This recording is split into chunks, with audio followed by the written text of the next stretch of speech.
My 28F husband, 36M, passed away, and now his best friend, 33F, is trying to control his services. I'll try to make this brief. My husband Jonah passed away unexpectedly a month ago from a stroke. I don't want to get specific about that part, it's the worst pain I've ever felt in my entire life, and I'm still not sure how I'm ever going to move on. We were married for 5 years, together for 7. The past 2 years we've been trying for a baby, but we're just getting to the point of considering IVF when he died. Jonah had a close friend in high school named Marjorie. Marjorie also ended up going to the same university as he did, and they spent a lot of time together during those college years. Jonah said that he liked Marjorie's company, but never felt anything beyond friendship with her, which I totally believe. Jonah dated other women during that period, but told me that several times Marjorie hinted that she wanted him to ask her out. She also joked about wanting him to be her plan B in case she didn't meet someone and get married by 30. By the time I'd started dating Jonah, he had moved a couple hours away from his hometown, and Marjorie. Despite this, Marjorie immediately began finding excuses to come to our town and hang out, which usually involved her encouraging us to go drinking, and then her passing out on the couch at Jonah's apartment. I didn't mind her for the most part, but she had a habit of saying things like, "You know, you ruined our marriage pact, haha," and pointing out all the things that she knew about him, like what he took in his coffee, his favorite bands, etc. Over the course of our relationship, and especially after we got married, Jonah definitely put some distance into his relationship with Marjorie. He confided in me that he felt he had outgrown her, and that they really had little in common anymore. He stopped responding to her invitations to hang out as often, though he would occasionally call to catch up out of guilt, especially when she would text him or leave messages saying she was so sad he was ignoring her, and the like. But now he's gone. I had him cremated, like he wanted. We haven't done the memorial service yet, it was too hard for me to even imagine the first couple of weeks, and I also wanted to give time for some out-of-state people to make travel plans. The memorial is this weekend. However, 2 weeks ago, I received an email from Marjorie, sent to around 60 people, including Jonah's family, saying that she was holding a memorial service for Jonah in the town where they grew up, the day before his memorial here. I was completely blown away, seeing as she hadn't mentioned anything to me or even attempted to call. Along with the details, the email said that she was planning the memorial in light of the fact that no other service had yet been held in his memory, and he deserved to be laid to rest with honor. For the record, she was invited to the memorial which I've been planning, and knew it was happening. I called her, of course, and told her that while I appreciated her willingness to help with Jonah's goodbye, I was already planning a service for him that would involve all of his family and friends. She immediately went on the defensive, and said that she had only started to plan a service when she realized I wasn't willing to do it in a timely manner. I told her that the timing wasn't her choice to make, but that if she wanted to have a memorial of some kind, to please just add on the invitation that his official memorial was going to be held this weekend. She said fine. I sent a message to all of Jonah's invited friends/family to make sure that they knew the real service with both of our families was going to be here, and then just washed my hands of the whole thing. This week I received a message on Facebook from Jonah's cousin, saying that Marjorie, who has apparently blocked me on Facebook, created an event for Jonah's official memorial service, her memorial, and invited everyone she possibly could. I've been getting blown up with emails asking which day the memorial is, and where. I'm honestly furious, I don't have the emotional energy to deal with this. I ended up putting a post up on my wall, reiterating the date of his service here, and asking people to please share it. Thankfully I think the older members of the family don't use Facebook or email very often, so most of them haven't been confused, but a lot of people now think that Marjorie's service is the real one. I called Marjorie again, asking her to add an addendum to her event saying that his actual memorial was going to be here. She told me that Jonah would have wanted it this way, and that, if I couldn't appreciate her efforts, I wasn't invited to say goodbye to Jonah. I told her that was fine, seeing as I'd already said goodbye to Jonah when I held him as he died. She hung up. Apparently she's now spreading information to her mutual friends with Jonah, saying that he was planning on leaving me because I wasn't able to conceive. She also said that we had approached her to carry a baby for us, all absolute lies.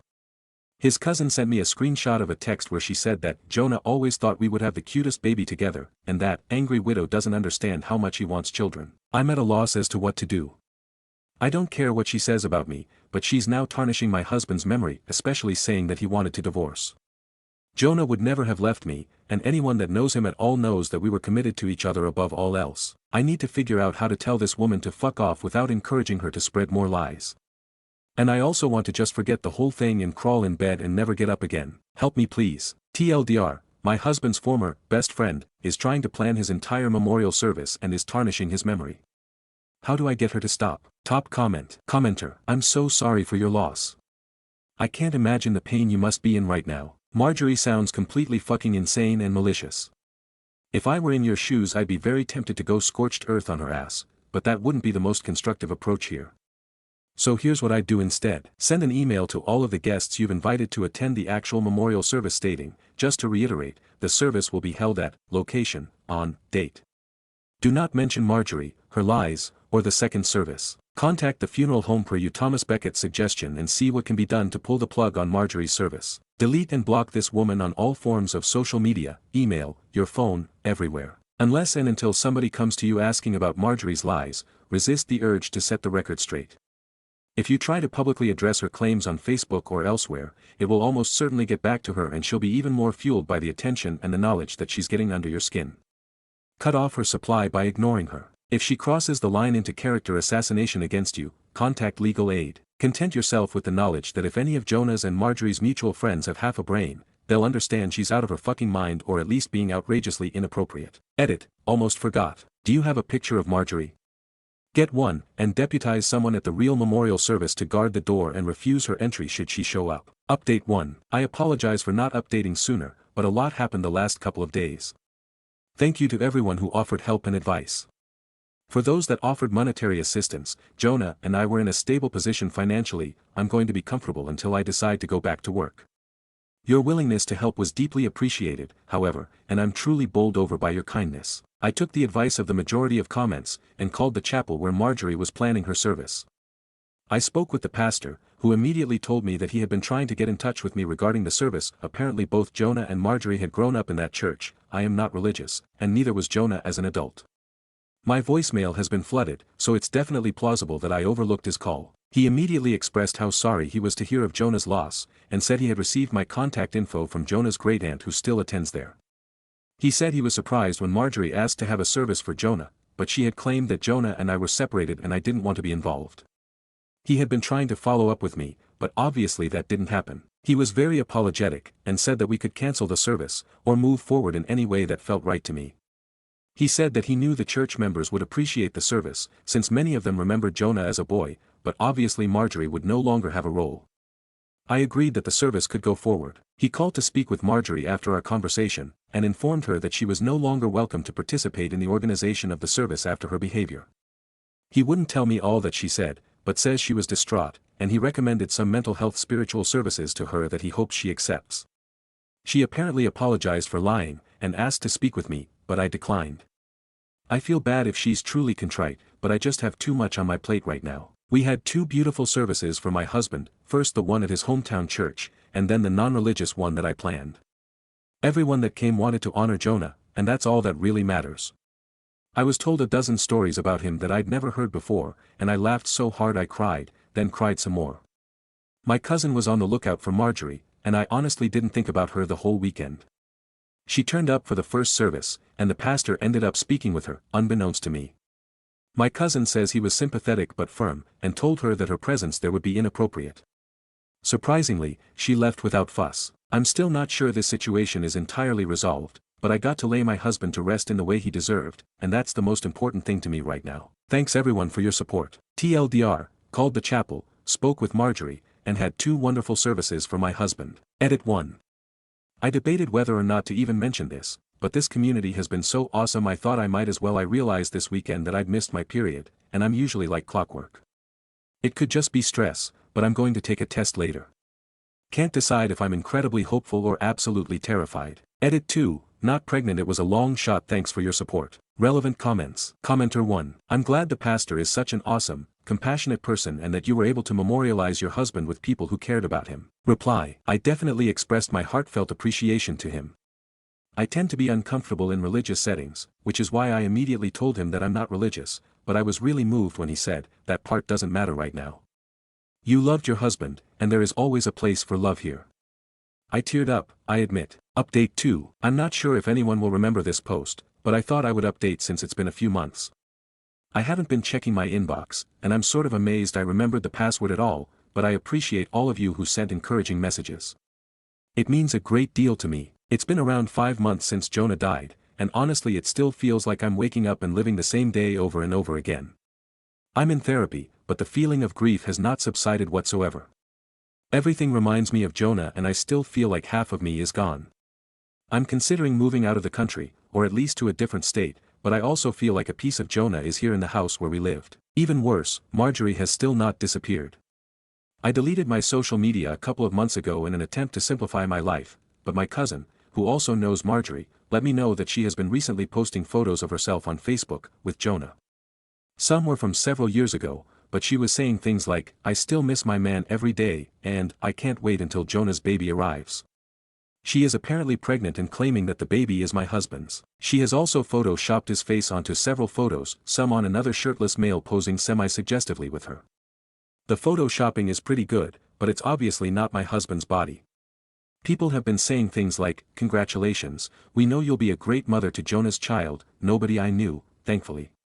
It honestly made me feel sick, and I went and laid in bed pretty much all day. I hate that she is getting to me like this, but I can't stand the thought that she's claiming my husband was unfaithful to me, and that people are believing it. One bright note is Marjorie's brother, who also knew Jonah. On one of her recent posts, he commented, "WTF Marjorie. I spoke to Jonah like 2 weeks before he died and he said he was trying for a baby with angry widow, you guys were just friends, this is fucked up and you know it." The post was deleted a couple of hours later. I don't know what to do anymore. I don't have the energy to battle with this woman, but I'm infuriated and hurt by this blatantly disrespectful pack of lies that she's spreading. My cousin called her and asked that she remove the photos, but she apparently said that angry widow can go to hell, she just doesn't want to accept that Jonah wanted a baby with me more, and she couldn't give him one. I'm lost, guys. What can I do about this? It seems like all I can do is sit and watch this crazy woman try to convince Jonah's friends and family that he never loved me. Update: I just spoke with Marjorie's brother, who called to tell me that Marjorie is not pregnant, but seems to truly believe that she is. He asked her how far along she is, and she said 5 months, but she is still completely flat. He isn't sure if she's lying, or she actually believes she's having a child with my husband. He asked her when they conceived, and she mentioned a date that he knew we had been on vacation. TLDR: the troubles with Marjorie continue. Final update: Marjorie's brother became very concerned after speaking to me, and apparently questioned Marjorie extensively about her behavior. She continued to claim that she was pregnant with Jonah's baby, and that they had had a lengthy affair, but the details didn't add up. The brother knew Jonah pretty well, and was generally aware of his work schedule, etc. She said they were meeting at a hotel at lunchtime 3 days a week, but he knew that Jonah came home for lunch with me every day. Stuff like that. He went home late that night to sleep on it. After he went home, Marjorie came over to see me at 3 a.m. She started screaming at me to come outside, saying that I had ruined her relationship with Jonah, and how happy they were before me, etc. etc. I called the police and her brother, who both arrived around the same time. She pushed the police officer who tried to ask her what was going on, and was immediately arrested. I felt bad for her brother, but he just apologized to me repeatedly. Marjorie yelled expletives and tried to demand special treatment because the police were apparently hurting her baby by keeping her in the car. I gave a statement, and they left. Not exactly sure what happened after, but her brother says she is now under psychiatric evaluation, and is apparently struggling with a mental disorder that he wouldn't name. She has apparently not taken her meds in 2 years. I didn't ask for details, but it seems she is going to get some help. I'm not pressing any sort of charges. Her brother also linked me to his post on social media, where he made it very clear that Marjorie has been having some difficulties, and absolutely none of what she said about Jonah is true. I'm glad this seems to be over, but I've decided I need a fresh start no matter what. I'm looking for a job out of state, and I'll be doing my best to leave my life with Jonah behind. Thank you all for your help and encouragement. TLDR: Marjorie is getting psychiatric help, and I'm moving away to start my life over. Stories number 2. Aita for basically telling my in-laws this is my house, if you don't like my rules get out. First off, I don't think I was wrong, which has infuriated my girlfriend. I, 25, recently moved into my house. My girlfriend, 27, and I had a little housewarming. Her family, my mother and a few of our friends. We were eating outdoors and the kids had their own table. My girlfriend's nephew, 8, knocked over a jug of dilute. I was at the table when it happened and it was clearly an accident. He was very polite and apologized. He was a little upset, but I just laughed it off. His father came over and I was shocked at how much his father gave out to him. I told him it was only an accident, etc., and he kept going. I felt really guilty for not stopping it. He ran over to the corner of the garden and started crying. His father went back to the table and he said what happened, and his wife said he deserved that, he should stay there a long time or something along those lines. There was almost a snigger from some of her family. Anyway, I went over to the boy a couple of minutes later. I gave him a bar of chocolate. He was still crying. He said sorry again. I gave him a high five and taught him this high five I used to do as a kid. His mother came over and said, "Do you mind not talking to my son? He needs to think about what he did wrong and he needs to do that alone." I took her and her husband aside and said, "This is my house, if you want to upset your kid don't do it here. If you don't like it, get out." I swear the reaction that followed was insane. They went back to the table saying it. My mom said, never holding back, "Didn't I raise a great son? He's spot on not to let bullies in his house." Which erupted it even more. My girlfriend spoke to me in private and asked me to apologize to them. I said no. I stand by what I said and, this part one regret a bit, I told her I think less of her for even asking me to apologize. A mate of mine and his son kicked ball with the boy and I. He actually gave me a hug, I don't do hugs, at the end of the party and said sorry again. He hugged so tightly for a couple of seconds, I really could go on about the drama, but in short her family thought I was wrong. I was getting little digs, etc. My girlfriend's friend came up privately and said I was right to step in. My girlfriend is still pushing for me to apologize. I still don't think I did anything wrong.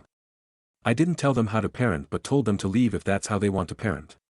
If I'm being completely honest, I didn't say this, I'm not sure I'd want a kid with a family like that. Aggro over spilled FNG flavored water. Wow, there's so many messages. Apologies, but I can't respond to all. Some of the common answers to responses. Agreed, what must they be like in private? Snigger is a word, at least in the UK. My mother is the best mother any kid could have had. Yeah, it puts a big hole in my future with my GF. Comments. Commenter 1. I'm a grown woman in my 40s with my own children. I still flinch when I spill or break a dish. No one has yelled at me or physically punished me for such things since I left home at 18. Yet, it lingers. When my kids spill or break, I calmly ask if they are hurt.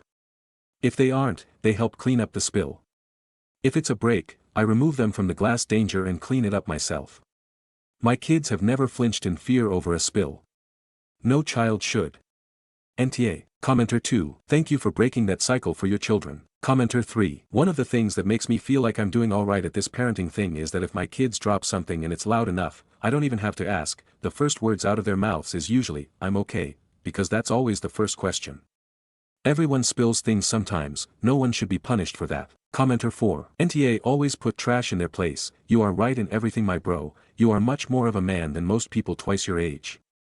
If you marry into a family like that, well, don't complain later. Reply, true, it's something thinking hard about. I'm not against giving out. There are times when it's probably necessary, but if someone did that to my future kid over something so small, I'd be a fucking nightmare. Commenter 5. Think about this.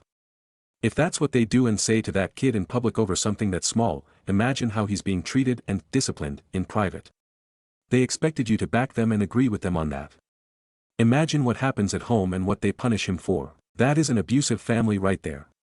Adults who bully children are abusers abusing children, and it's high time we call it what it is. Tell your GF, once and for all, no, I will not apologize for intervening in abuse. I will not allow abuse in my home, I will not apologize for intervening in abuse when I see it happening, and frankly I'm not sure I'm comfortable with someone who is an abuse apologist as a partner, so I think we might need to talk this out more, but I'm absolutely not apologizing. NTA. Commenter 6. NTA, you do realize you can't have a child with your girlfriend now? She supports this behavior, thinks it's acceptable, and will do it to her own children. If you have children with her, those are its grandparents. They will treat your future child the same way, and she will always let it happen. Reply, honestly that's really what's going through my head more than anything. Even my GF doesn't seem to have had too much of an issue. Commenter 7. You were right to tell her you think less of her over this. It sounds like her whole family are awful people. Reply, my girlfriend didn't smirk or snigger. I'll give her that. If she did, it'd already be over. But still that's a very low bar. Commenter 8. You sound like a very reasonable person, so I will say, never lower the bar on your expectations. It will only lead to the only expectations being negative ones. Commenter 9. Seconding this. Apologizing means you need to sit quietly next time it happens. While I'm sure your girlfriend likely has fear and anxiety tied to her interest in forcing an apology, it isn't right. She's complicit if she pushes this. They 100% beat that kid when they got home. No ifs/ands. If they would scream at him in front of the company, they would happily rock his shit as a form of stress relief. So yeah, this relationship should end before OP apologizes. Update. This isn't Ada but a bit of a rant, not sure if many remember. My girlfriend's nephew spilled flavored water at my housewarming and shit hit the fan. That happened about 2 months ago, so not long after I made the post my girlfriend and I broke up. Honestly, the more I thought about the situation, the more annoyed I became by it. Wednesday evening, my ex-girlfriend called me and asked me to come over. I went over. I thought she might want to try to get back together, but that wasn't it. She was minding her nephew for a few nights. She said there was a mark on his arm, but he said he wouldn't tell her. She said she didn't know who else to call. I played a bit of football with him. And after a bit I asked him what happened to his arm. He said he didn't know. I asked him a few more questions and he got really upset. I gave him a hug, probably shouldn't have, and said you're not in trouble, etc. It went on a bit and eventually he said his dad did it. I asked does he do it often to him. He said it was just the once because he was really angry. I believe it was the once. He did admit his parents do other stuff that I would consider abusive. I told my ex-girlfriend. She said she's shocked. I don't think it was shocking. She said she can't ring social services and asked if I would. So I rang them. They will take it seriously once his parents are home from their holiday, apparently. The poor little lad. Comments. Commenter 1. You absolutely did the right thing by calling. Even if it was just once, a child being hit like that is never acceptable. Hopefully, this leads to proper intervention. Reply. Thanks, honestly it was the other stuff he said that worried me. Commenter 2. And we know from the first post the way they treat their son is horrible and feels like emotional abuse to me. And now it is escalating to physical. You absolutely did the right thing, OP. I hope you plan on having kids one day because I think you are going to be a wonderful father. Reply. It was the emotional stuff that really was the issue. The behaviors he was saying just weren't right. I go back and forth on kids. I probably won't, but I'm not sure. Commenter 3. I think whatever decision you make, you'll thrive in. You definitely sound like you'd be a stellar parent, but that doesn't mean you have to be one. I wish both you and this kid the best. He deserves so much better than the cards he's been dealt. Thank you for doing what was right and protecting him. You're a good person, OP. Commenter 4. If you are able to, give that kid your number. Tell him to write it in his shoe or something so that he has it with him. Tell him he can call you any time he feels unsafe. Be sure he knows that all you may be able to do is talk with him, but you won't yell at him, and you will listen. If you can do that, if you are emotionally able to make that offer, you will have changed that kid's life. He may never call, he may call just to check that you will answer. But he will always know that there was someone who thought he did not deserve to be left all alone. Reply. True, but he doesn't have a phone or anything. I told him I probably won't see him that often, but next time they do or say something, tell your aunt or a teacher. They will help you. If you ever do see me, tell me. That kind of thing. Commenter 5. I suggest you don't give him your contact number unless you really want to. You did the right thing, but she is now your ex-GF and that plays into the dynamics. Don't feel guilt into feeling an ongoing responsibility if you want to remove yourself from this family dynamic. Just a reminder that whatever you choose to do is what is right for you. Take care. Reply. I'd have no issue giving him my number, but he'd have no access to a phone to ring me. I've no problem getting involved. He's a lovely little lad and someone has to speak up. My ex and I are pretty amicable. I don't want that family as my family, but I've no qualms about getting involved as an outsider, if that makes sense. Stories number 3. Aita for refusing to allow my stepdaughter to use one of my cars and telling her to get a job and buy one instead. My husband and I have a 5-year-old son together and he has an 18F daughter Sally from his previous marriage. Sally is an entitled, manipulative young lady who has spent her entire life milking the child of divorce card in order to make her parents feel bad for her and give her everything she wanted. As a result, she is now a lazy adult, has poor grades in school, no perspective, no job, no desire to get a job or do something with her life. Although my husband and her bio mom are both responsible for how she turned out, instead of coming together and work towards helping her do something, they prefer to blame each other and they do everything they can to undermine the other one. For example, if my husband punishes Sally by not giving her spending money, her mom will immediately throw money at her. If her mom takes her car away as a punishment, my husband will immediately give her his car to use to go places. It's a very strange dynamic they have and very different of what he has with me. When I asked him why he is so different in terms of parenting my son with me versus Sally with her bio mom, he said I am his wife and I am a normal, sane woman who he can actually communicate with. Whatever, I feel like they are both wrong, but Sally is not my daughter and I am happy I don't have to spend too much time with her. Now that the summer break started, Sally has the most important problem in the world. Her car broke and she needs one to use this summer to go places, meet her friends, go to parties, etc. Her mom is not willing to give her car because she needs it to go to work. My husband needs his car to go to work and neither of them is willing to buy her a new one. So Sally the genius found the perfect solution and asked me to give her one of my cars. To be clear, I have two cars, a big SUV that was given to me by my employer and a smaller one that I use when I go into town because it's easier to park. I refused and I told her she can't use any of my car. She insisted and said I don't need two cars at the same time, but she needs one to get around.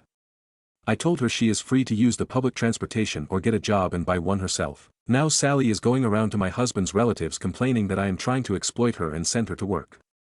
I had a good laugh about this with my husband's sister, but my MIL claims I could have just refused instead of telling her to get a job. I am a little confused what it's so bad about telling an adult to get a job.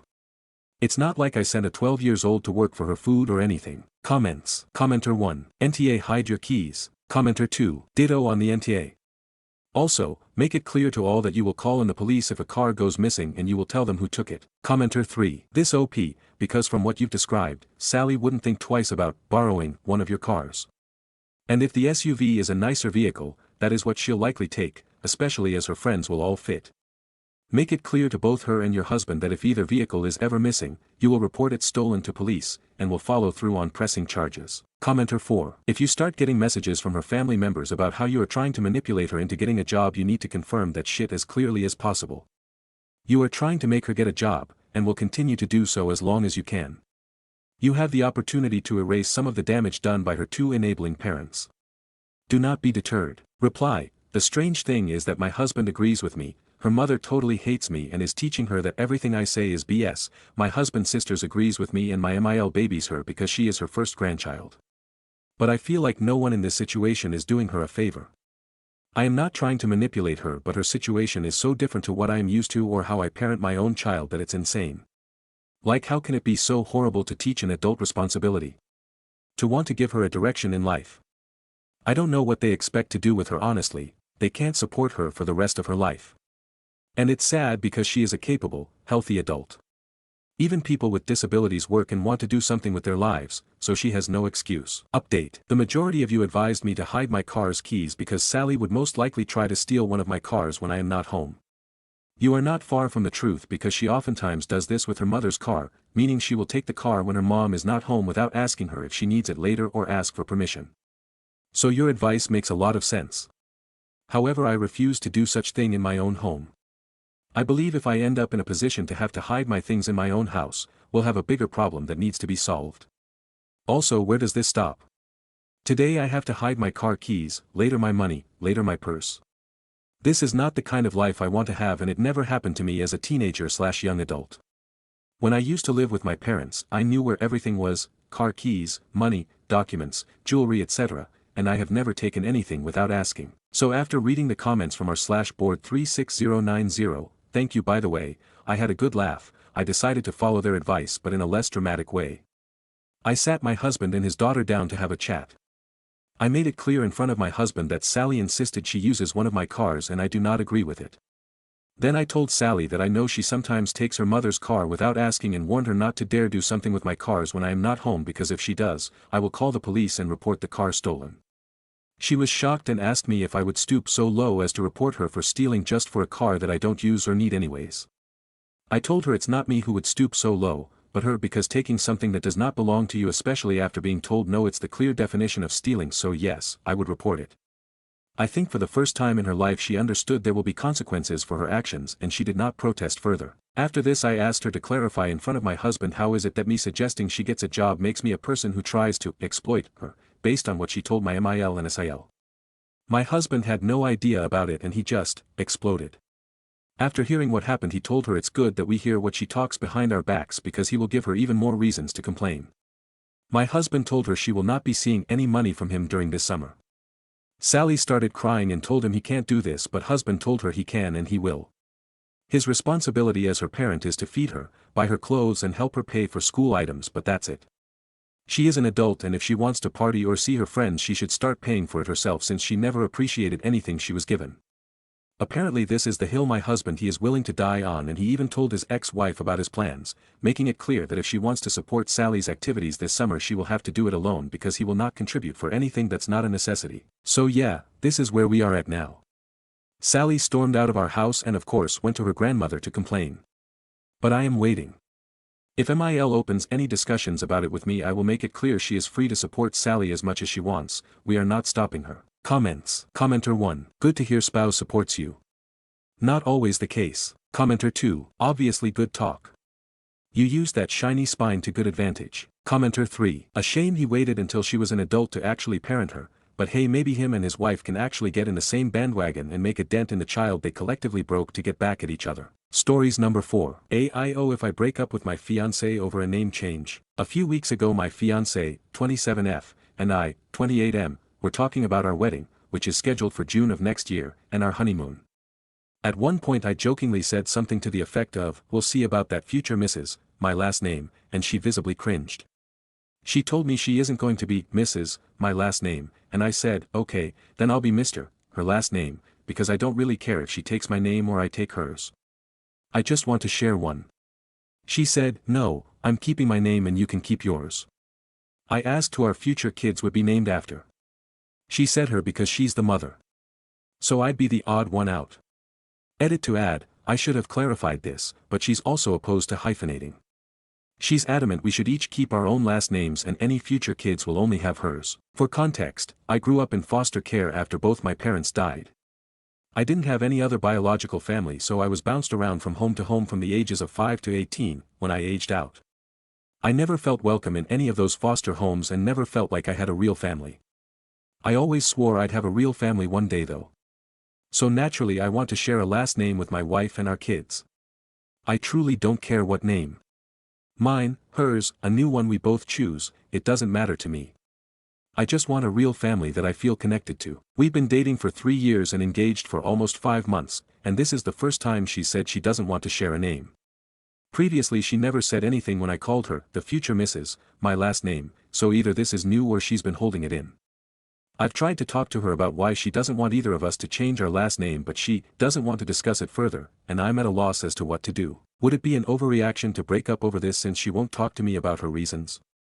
She's acting like everything is normal so I don't know what to think. Edit. This post got a lot more comments than I expected.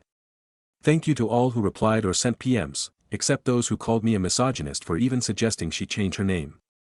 I've decided to try to have one more serious conversation with her about my feelings on the subject. I've packed a box with all the things she's left in my house, so if it doesn't go well, I'll return her belongings and end things. We're meeting at a park and I have a good friend who is going to stay nearby but unseen, just in case things go south. If for no other reason than to have a witness that I tried everything I could to talk things out. Update. We met up at a park today. I asked her late last night if she could meet me to talk about something, and she immediately agreed because it seems she thought it was about the wedding. My friend was with me, but waited in my car so he wouldn't be spotted. But I did decide to turn on the voice recorder on my phone because in the past she's manipulated her telling of certain situations to make it seem like she's blameless. I overlooked it before, because I thought she was just used to getting her way. Now I realize that was a mistake on my part. So I got there early and walked around for a few minutes before meeting up with her in a picnic area. I asked her to sit down with me because I needed to ask her some very important questions about our future. I told her I needed answers and I needed her to give me enough respect as a human to not walk away when I'm trying to talk. I started by explaining again how I've never felt like I was part of a real family, not since I lost my parents anyway, and how important it is to me that I feel that connection to my wife and kids. It may seem like a small thing to most, but to me it's huge. I've lived most of my life feeling like I'm completely alone. She told me she knows how hard my life has been and now I have her so I'm not alone anymore. Then I asked her if she could please explain to me exactly why she is so vehemently against us having the same last name, if she acknowledges that she knows how important it is to me that I share a name with my wife and kids so I feel like I'm in a real family and not an outsider. I reminded her that I don't expect her to take my name, and I'm more than willing to take hers, hyphenate, or come up with something completely different. I just want to share a name with my wife and kids so we're all one family unit. Her response to that was surprising. She rolled her eyes and told me it's so cringy when people have the same last name after they get married. That was her sole reason for us not sharing a name. I asked her to elaborate on that.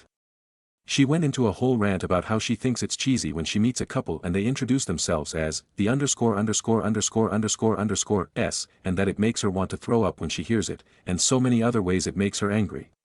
When I brought up the fact that her parents have the same last name because they're married, she said, that's different, and I wouldn't understand because of being an orphan, which really threw me. Long story short, I let her know that I need some time to myself to really think things over and decide how I want to move forward.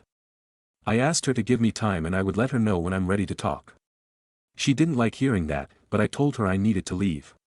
So now I'm at home, thinking about everything and wondering how to move on. I know the relationship is over, but I haven't made the breakup official yet.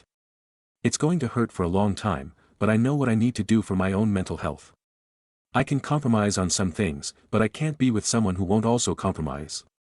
Her belongings are still packed up and my friend has offered to drop them off once I end things with her. Luckily I live in a gated condo community, so once I take her name off the approved visitors list she won't be able to come to my house. I know she won't react well when I tell her we're over. That's all.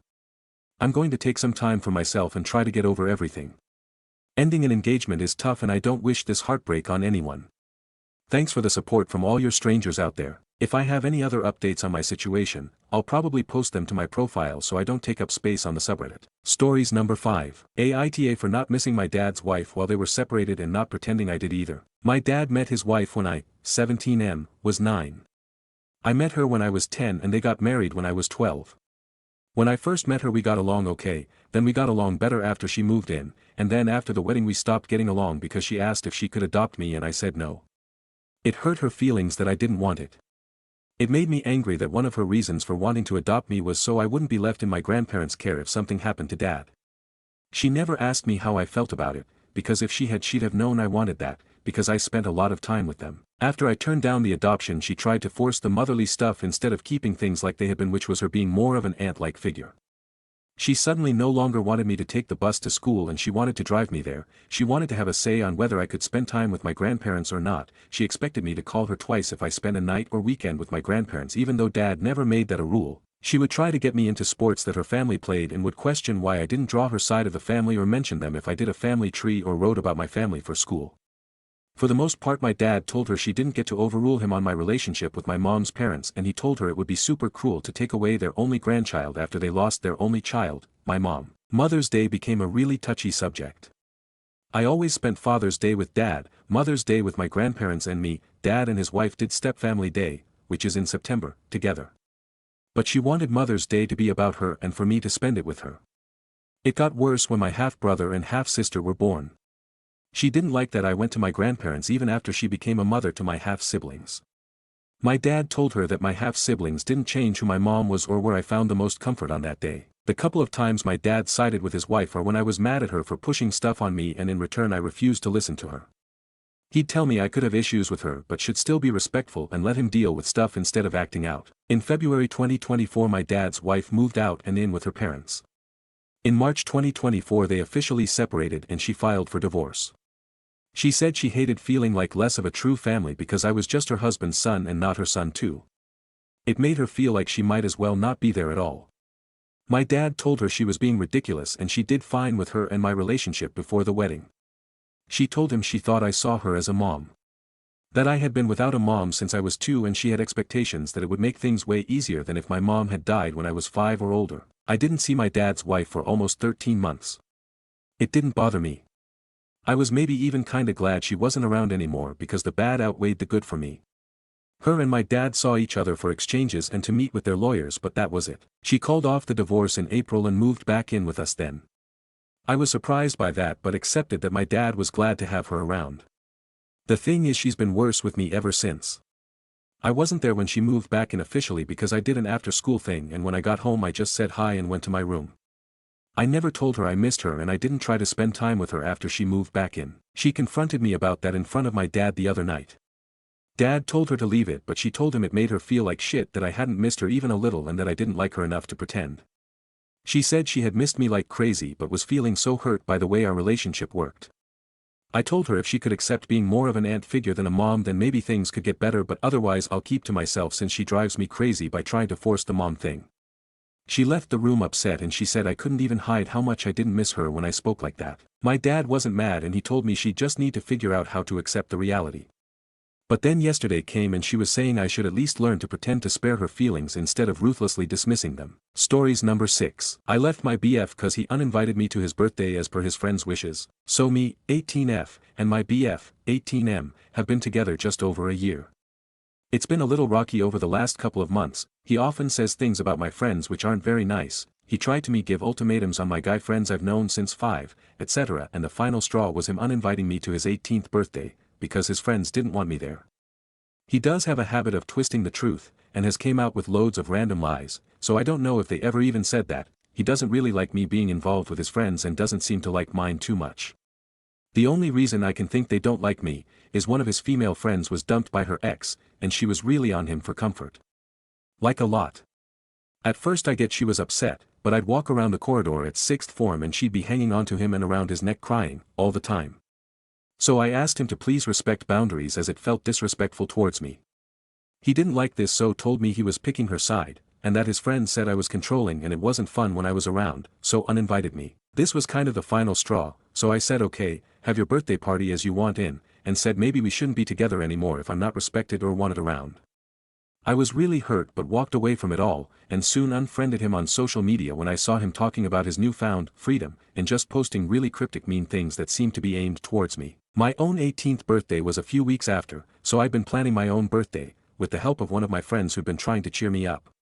She informed me that he'd been posting really sad emo-like stuff on Facebook, about how heartbroken he was, about a week later after I unfriended him. He's also apparently planned another night out with his friends, to be on the same day as my birthday night out, in the same city, and I feel a bit like he's trying to now gatecrash my birthday fun. I'm not sure if he feels bad about how he acted, or if I overreacted for leaving him because I wasn't invited to his birthday.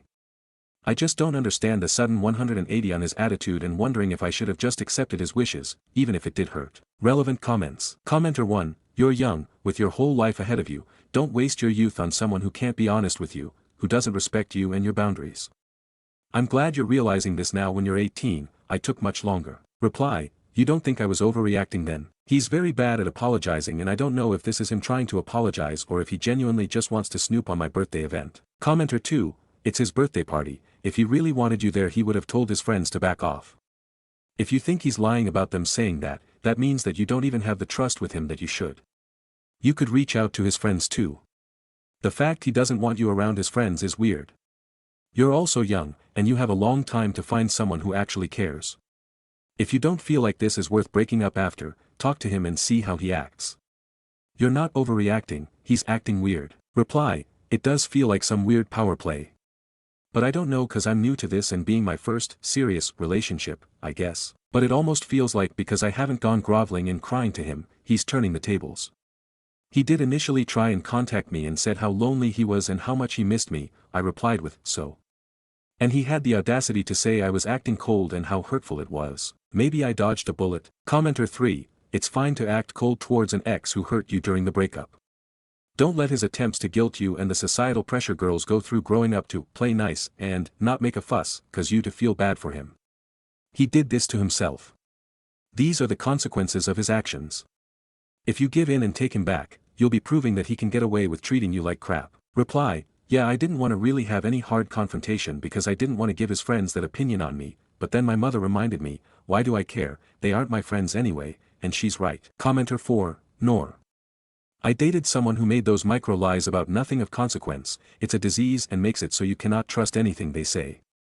You made the right decision for your own mental health. Reply, honestly yes.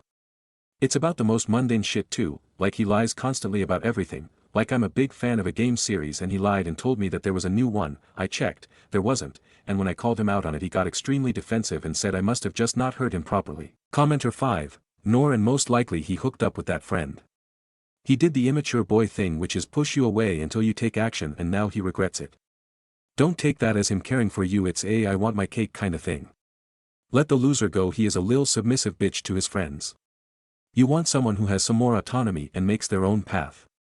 Also take this as a gift. You're at a good age to be unattached and make selfish choices that will build a future you want. Don't let a dude be the author of your story and if he crashes your birthday treat him like a pathetic loser. I'm so serious, practice being a mean bitch, he's gonna call you one anyways no matter how this shakes out. Might as well get your zingers in and have a fun story about that loser ex that you might dropped on at your birthday boosted up by all your friends. Reply, I have my suspicions that he did like her, or the attention. There is one person in his class that asked if I was okay after the news went round, and said this girl is apparently known for doing this stuff. I mean, I'm a little insecure, but she must be mad insecure to have to do that. She can have him and his unwashed ass. Update. First of all, I want to say thank you to any birthday wishes I had. I spent most of my weekend nursing a sorehead after enjoying my 18th in the city and had a blast. Now on to the stuff I know people are here for. So my now ex did in fact have his night out to coincide with mine. In the same city. In the places he knows I'd circle. I'm quite gothic, so I went to those kinds of bars. Pretty much as I suspected he would. First off, as my friends and I were walking through the city to our next place, him and his friends came out of a place a little further ahead of us. He clocked us immediately and kept sorting of dragging back and turning around and looking at us as we were walking the same direction.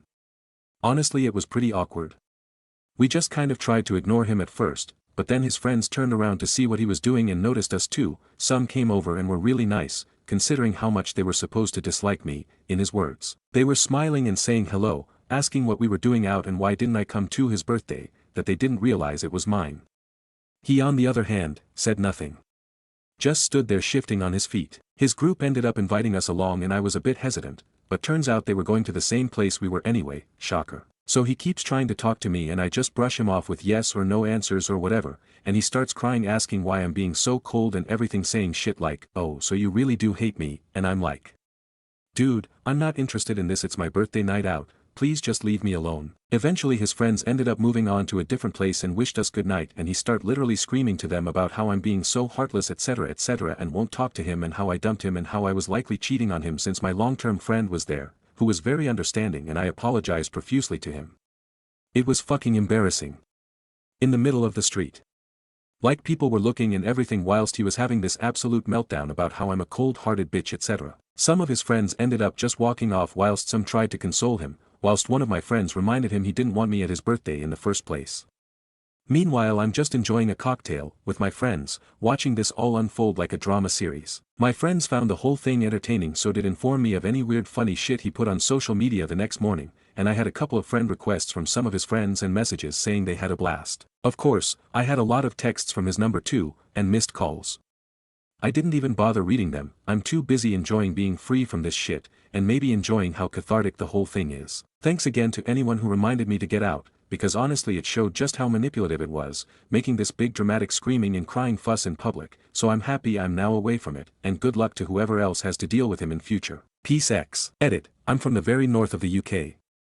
The legal drinking age here is 18. Please stop assuming the world revolves around Americanized ways, it's not the point of the post. Relevant comments. Commenter 1, good call leaving that one behind. He's a whole twat. Never believe for a single second his remorse is for you. It's only for his own loss. Reply, thanks, I knew immediately that his charade was only for his own benefits, either to garner sympathy or manipulate even more. It was like watching a toddler throw a tantrum. Commenter 2, I'd block him if I were you, nothing to be gained from him messaging you. Happy birthday, and glad he saved the further hassle and drama he would have caused by showing his true colors. Reply, I do have him unfriended. So it all just goes into a request. I just leave it there as I'm still slightly stung, and for a reminder for the shit I do not want to tolerate again. Stories number 7. Aita for moving out because my sister couldn't handle me being loved too. I, 20F, just left my mom's house 3 days ago. I'm staying at my godmother's now. And no, it's not because of money issues or rules or any of the usual stuff. I left because of my older sister. She's 23. Married. Has her own life. And somehow, she still manages to make my life hell. Ever since we were kids, she always acted weird around me. Like I had to dim myself or stay small so she could feel bigger. But it's gotten worse since we became adults. She constantly accuses me of stealing our parents' attention. Literally told me once, you're their favorite. They never loved me like that. I used to think maybe she was just being emotional, or that I did something wrong. But no matter what I did, keep my distance, stop sharing wins, stay out of the way, it was never enough. She'd twist everything. Like, I passed my nursing board exam last month. First try. I was so happy. Mom cried and hugged me. Dad posted it on Facebook. That night, she called me attention hungry and said, "Must be nice to be the golden child. She's married now. Has her own place.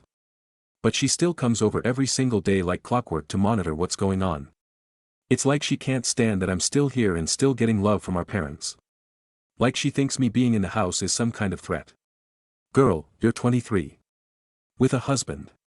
Why are you acting like I'm in competition with you?" A few days ago, I overheard her telling my mom I was manipulating them.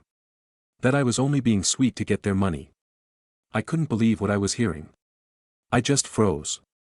That night, I packed up and left. Didn't yell. Didn't explain. Just left. And now? Mom keeps texting me saying I broke her heart. That she didn't mean to make me feel unwanted. But she also doesn't want to take sides. But what am I supposed to do? Stay in a house where I'm constantly resented just for existing? For being loved? Like. I feel bad. But also, I'm tired of feeling bad for something I didn't even do. I didn't ask to be born second. I didn't ask to be loved. And I sure as hell didn't ask to be hated for it. So yeah. I left. I chose peace. But now I keep wondering. Stories number 8. Aita for not allowing my friend to bring her service animal, guide dog, to my wedding. I, 28F, will be getting married in September. I have a blind friend who mostly relies on her guide dog. The dog obviously has access rights to all places. Now I am in a sticky situation and I can sense that I will be TA. I have 3 chronic illnesses that I take 23 pills a day for, severe asthma and you guessed it, an extremely severe dog allergy.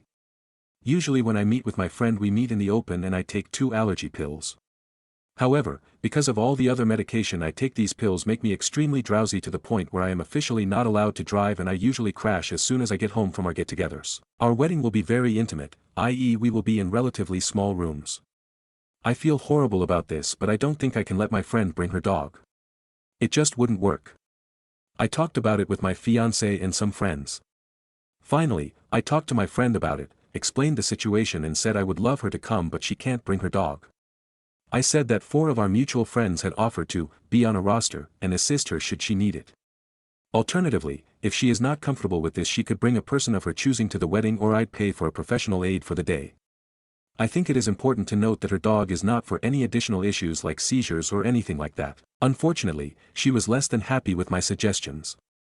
She accused me of being ableist and thinking her disability can be switched off for the day. I understand what I asked was a lot and it is a difficult topic.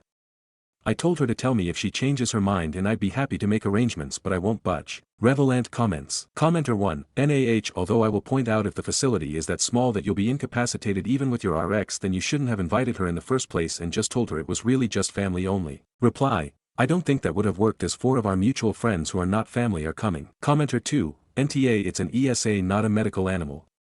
I love dogs more than humans but in this case, the dog can stay home.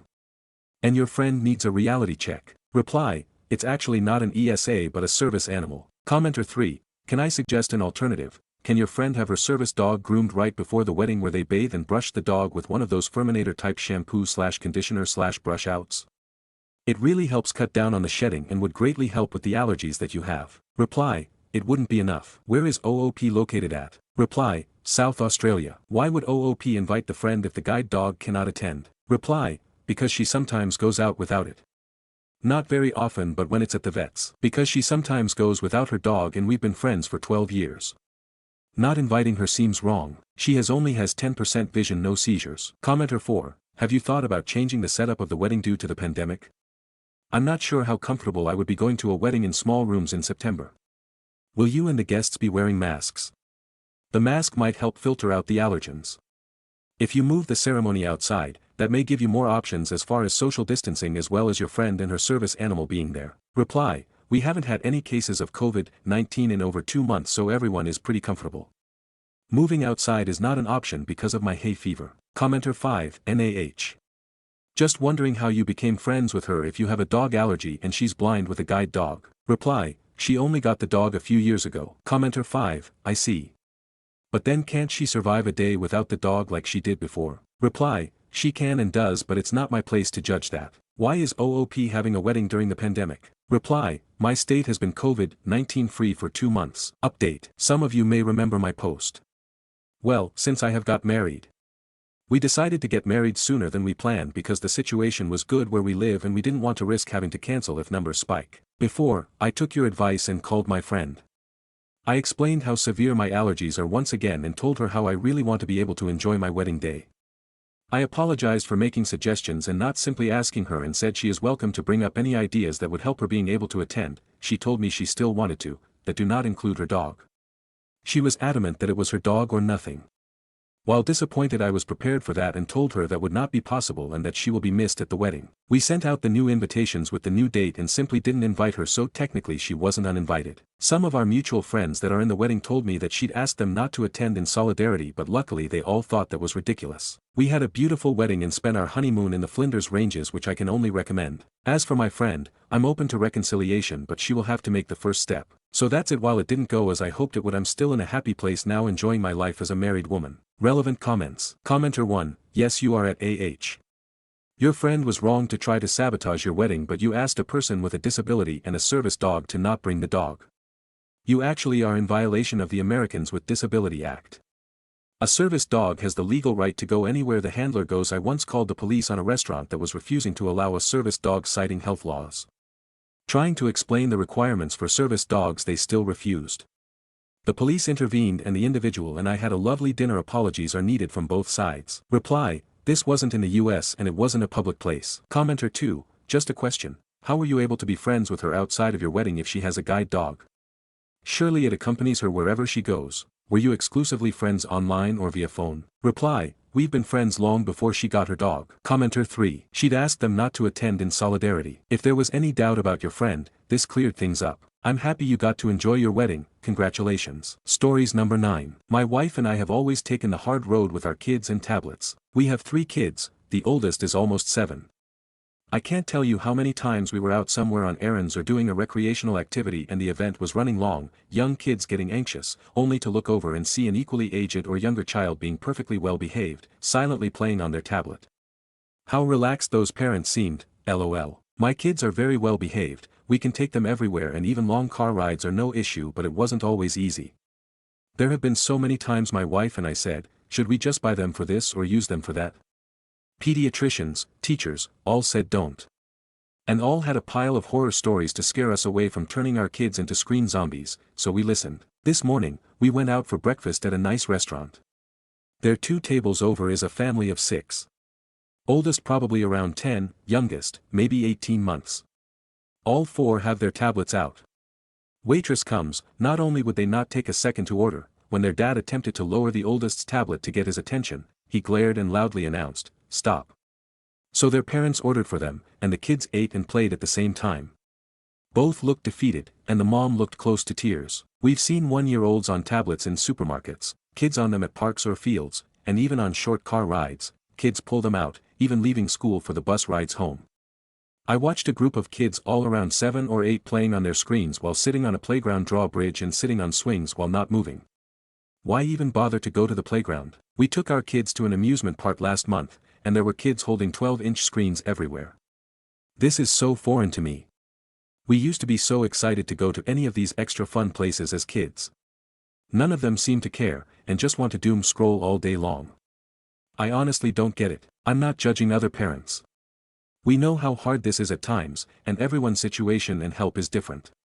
But I'm so glad my crew can sit quietly for an hour or hold a conversation at the dinner table with other adults or just look out the car window on a long ride, without screaming for their tablets. Stories number 10. Aita for hiding my savings from my dad and his wife. So yeah. I, 22F, just got kicked out of the house I've been living in for 2 years. My dad didn't even say anything. It was all her, his wife. Not my mom. Never felt like a mom. She told me straight up, you don't help us, you don't live here. What she means by help is handing over money. I work full time. I pay for my own stuff, food, clothes, gas, everything. But that's not enough. She wants me to hand over cash to her. To fund her stupid online casino addiction. She literally sits at her laptop all day clicking those spinning reels like she's gonna win big and save the world.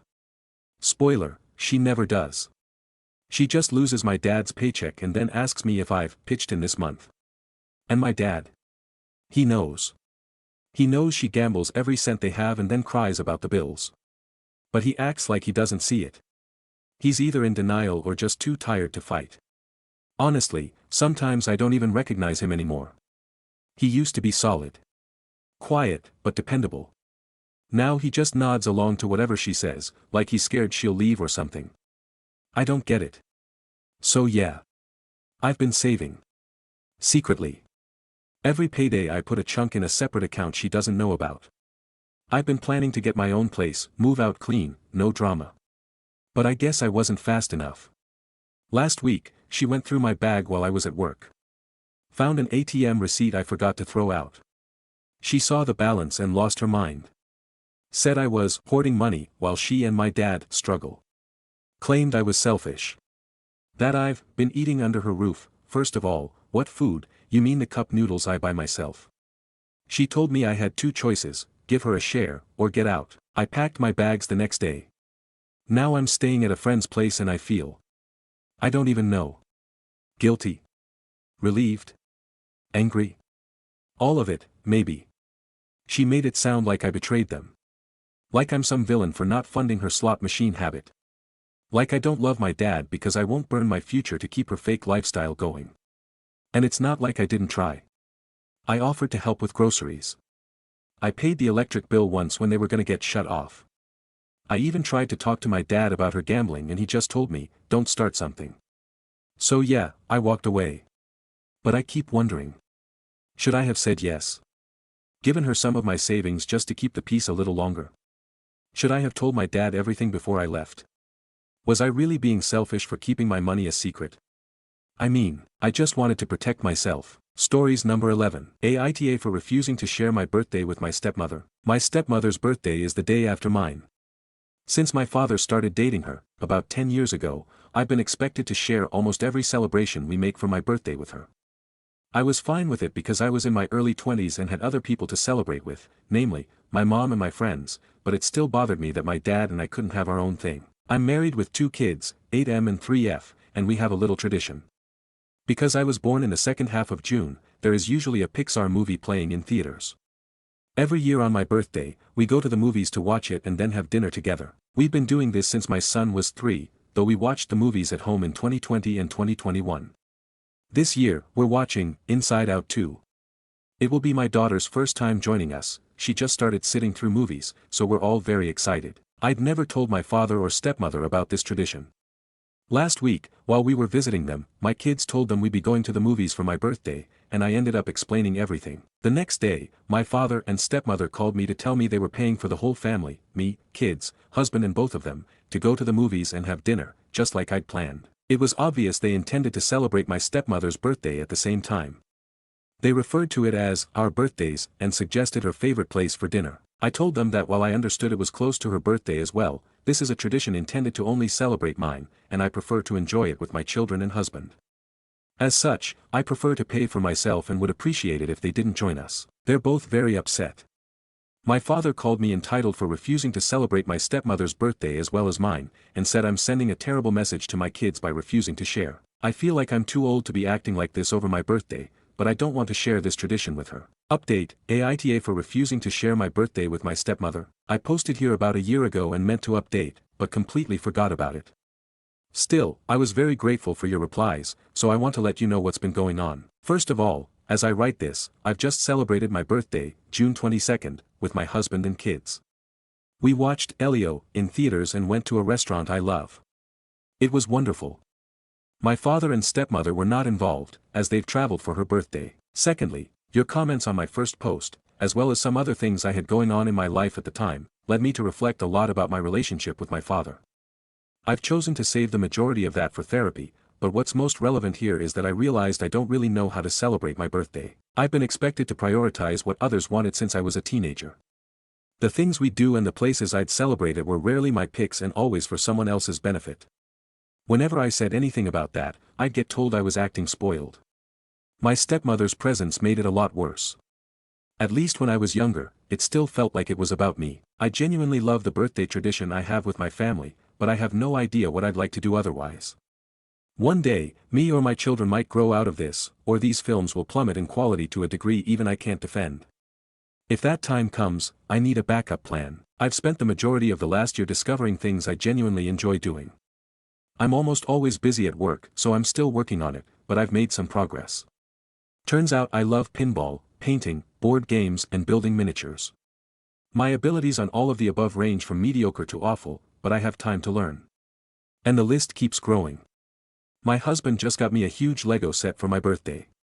We started working on it after the kids went to bed, and it will take us a while to finish it, but I love it already. As for my father and stepmother, after our celebration last year, which they didn't hijack, as some of you thought they would, things were rough for a while. I ended up having a few long conversations with my father about our relationship. Most relevant here, I made it very clear that the fact we couldn't at least celebrate my birthday privately upset me a lot, and I will not share my birthday with my stepmother anymore. Overall, our relationship is doing alright. Not great, but it's better than last year. I do feel like it's something we're both working on improving. I think that's everything. Thanks everyone. Stories number 12. Aita for saying at a recruiting event, that I am trotted out as the token girl engineer for every recruiting event. I work at a tech company. I'm one of 2 women in a technical role, and the other is very introverted and wouldn't be great at recruiting. So every time there's a recruiting event, I get voluntold for it. It was especially frustrating and for me because my whole team is under crunch time and a day I spend recruiting is a day I have to make up later. I was at a recruiting event at a local college, and a young woman who was thinking of applying asked how the diversity at my company was. It looked good from our panel and promotional materials. Side note. Almost every person of color, woman, or queer presenting person on the promo materials has either quit or never worked there in the first place. I answered honestly in front of a small group, well, there are 2 women in technical roles, and as one of them it sometimes feels like working 2 jobs. One as an engineer, and one as the token girl engineer, who gets pulled away from work for every photo op, or recruiting event. Honestly, if you like being a trailblazer and are prepared to take on the extra unspoken PR as the girl engineer, you might find a role here fulfilling, but if you prefer keeping your head down to focus on the technical side, it is easier to do that at a company where there is more gender and racial diversity. She appreciated my honesty, but the manager who was running the event told me to leave. I have a meeting with HR and my manager tomorrow. I don't think my opinion will be any news to them, as I've already told them I'm not interested in being assigned to photo ops or recruiting disproportionately because of my gender, and I've been told that it's important for me to be there to help recruit a more diverse staff since the company is trying to improve. I feel like they're mad that I said the quiet part out loud at the recruiting event. But it was an honest answer to the question, and I keep on being brought to these things from my unique perspective and whatnot. I think they might also see themselves as doing something good, trying to do outreach to a more diverse applicant pool, and see me as ruining that. Aita for what I said about my job. Upati. Edit. I had the meeting. I recorded it with their consent even though that was hard to come to an agreement on. I basically said that as I understood it, they had asked me to recruit because they want more female applicants and felt I could help recruit in a way the men on the team wouldn't. And that they wanted me there to share my unique perspective as a woman in the field. Is that correct? My manager and HR confirmed that. I said that that role is often referred to as a trailblazer, but is also often referred to as a token of a certain gender or race. But either way, the role was to publicly present the diversity of the company. And as I understood it, that was a part of my role, as mandated by management. To assist them in recruiting other women. I said I was asked about my experience by a potential applicant, and I answered in what I felt was an honest way.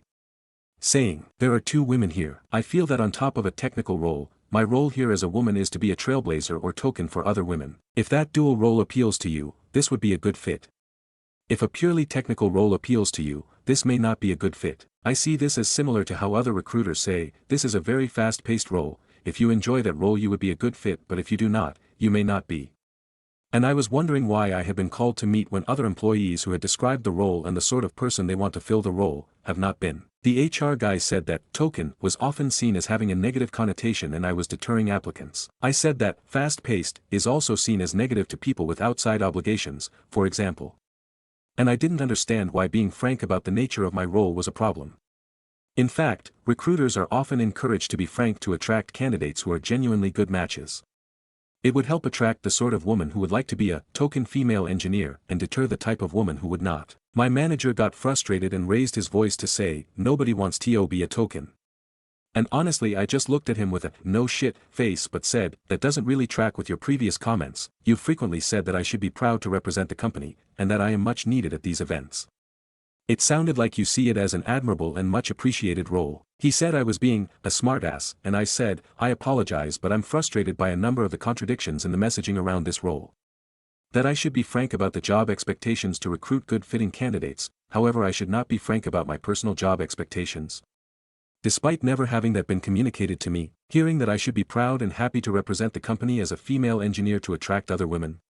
But then hearing that nobody wants to be in my shoes and that if I describe my role I will deter applicants. To hear that the company is making efforts towards diversity, however that effort doesn't seem to continue to retention, as this year, 4 female employees quit, 2 were hired and then rapidly quit.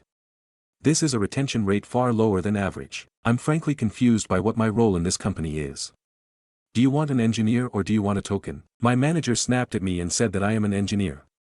I said, I would like my job duties to reflect that. The HR guy said that I wouldn't be permitted to publicly represent the company anymore.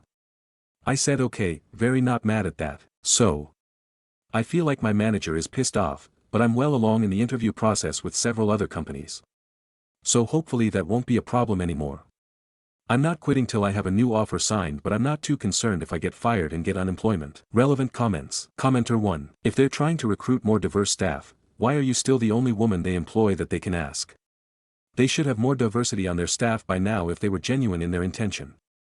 It sounds like you're just there for show. Reply. Nearly all of the other women quit. In my 7 months here I've seen 4 previous female employees quit, 2 women get hired and rapidly quit, and only 1 other woman get hired recently who's still here. Commenter 2. I already have a good idea why, but have any of them explicitly told you why they are unhappy there? What exactly are they dealing with that making them all leave? Which people on the team are causing the most grief to these women? I'm just curious now because if the problem can be solved by weeding out the most toxic people first, they may be able to retain the women who actually show up in the first place. What to tell you? Reply. Sexism, sexual harassment, and for women who are also black or LGBT, racism and homophobia. Unfortunately the management is the largest perpetrator, the people on our level are pretty chill. Commenter 3. So I'm curious. How do they make you go? Really, just wondering. If you are told event X is on Monday and you communicate in an email that you will not be attending and then go to work on Monday, what happens? Reply. Day to day my manager handles my tasking, what he wants me working on. I've gone to him before those days and said that I want to stick to engineering work and he holds a raise that my company has been promising over my head. Commenter 4. There is also data that shows women are way more likely to leave engineering jobs because of feeling isolated, etc. If the company isn't focused on retaining the employees they have that are women, recruiting new ones isn't going to be much help. It might just create more turnover. Which gets expensive. I don't think what OP said was even bad. Some people really enjoy being trailblazers and might enjoy going to a ton of recruiting events. Some people do not. I don't think she phrased it unprofessionally. I know for me, when I started my job in academia I was coming into a department that had a very high median age. As one of the few young people, I knew I would have to do certain things that people near retirement would not be interested in doing. One of those things is working on hiring new people. I really don't mind it at all. Yet, I wouldn't blame someone for not really wanting to be involved since it is a lot of work. NTA. Reply. That's a part of it too. When I was first hired it was hyped up that I'd be working on a team with 4 other women. 2 quit in my first week. The 3rd quit in my 2nd week. The 4th quit after a month.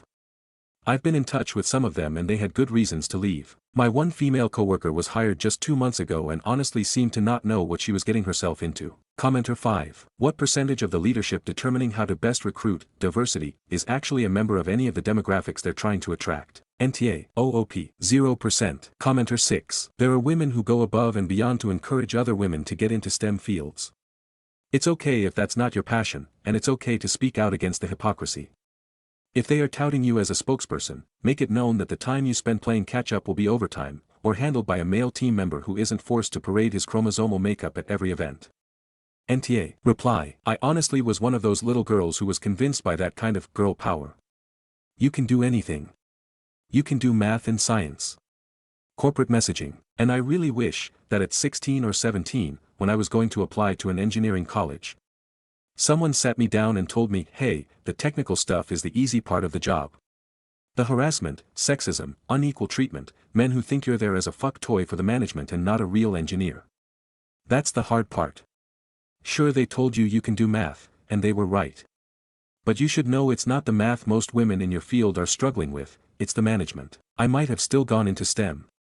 But I think I would have been a lot more prepared for what I was getting into, rather than the cutesy, science Barbie, ideal. OOP on why many women have quit. I know why women were quitting. I've befriended the 6 women who quit in the last 7 months.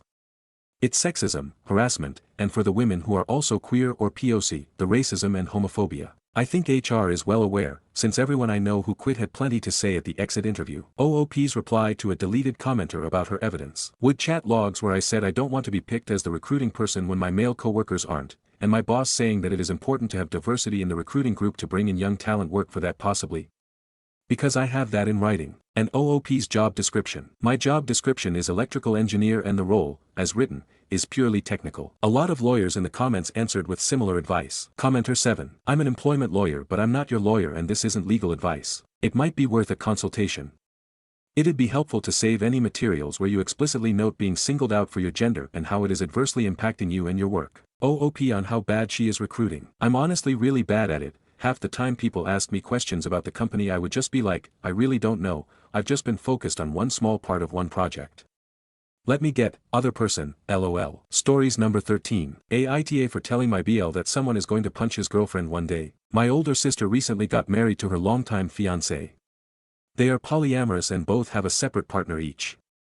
I have met my sister's boyfriend a few times at holiday events and he was really nice. My brother-in-law's girlfriend, we'll call her Sally, I've met once before at their engagement party and she seemed nice but she also seemed like the type of person who wants to be the center of attention.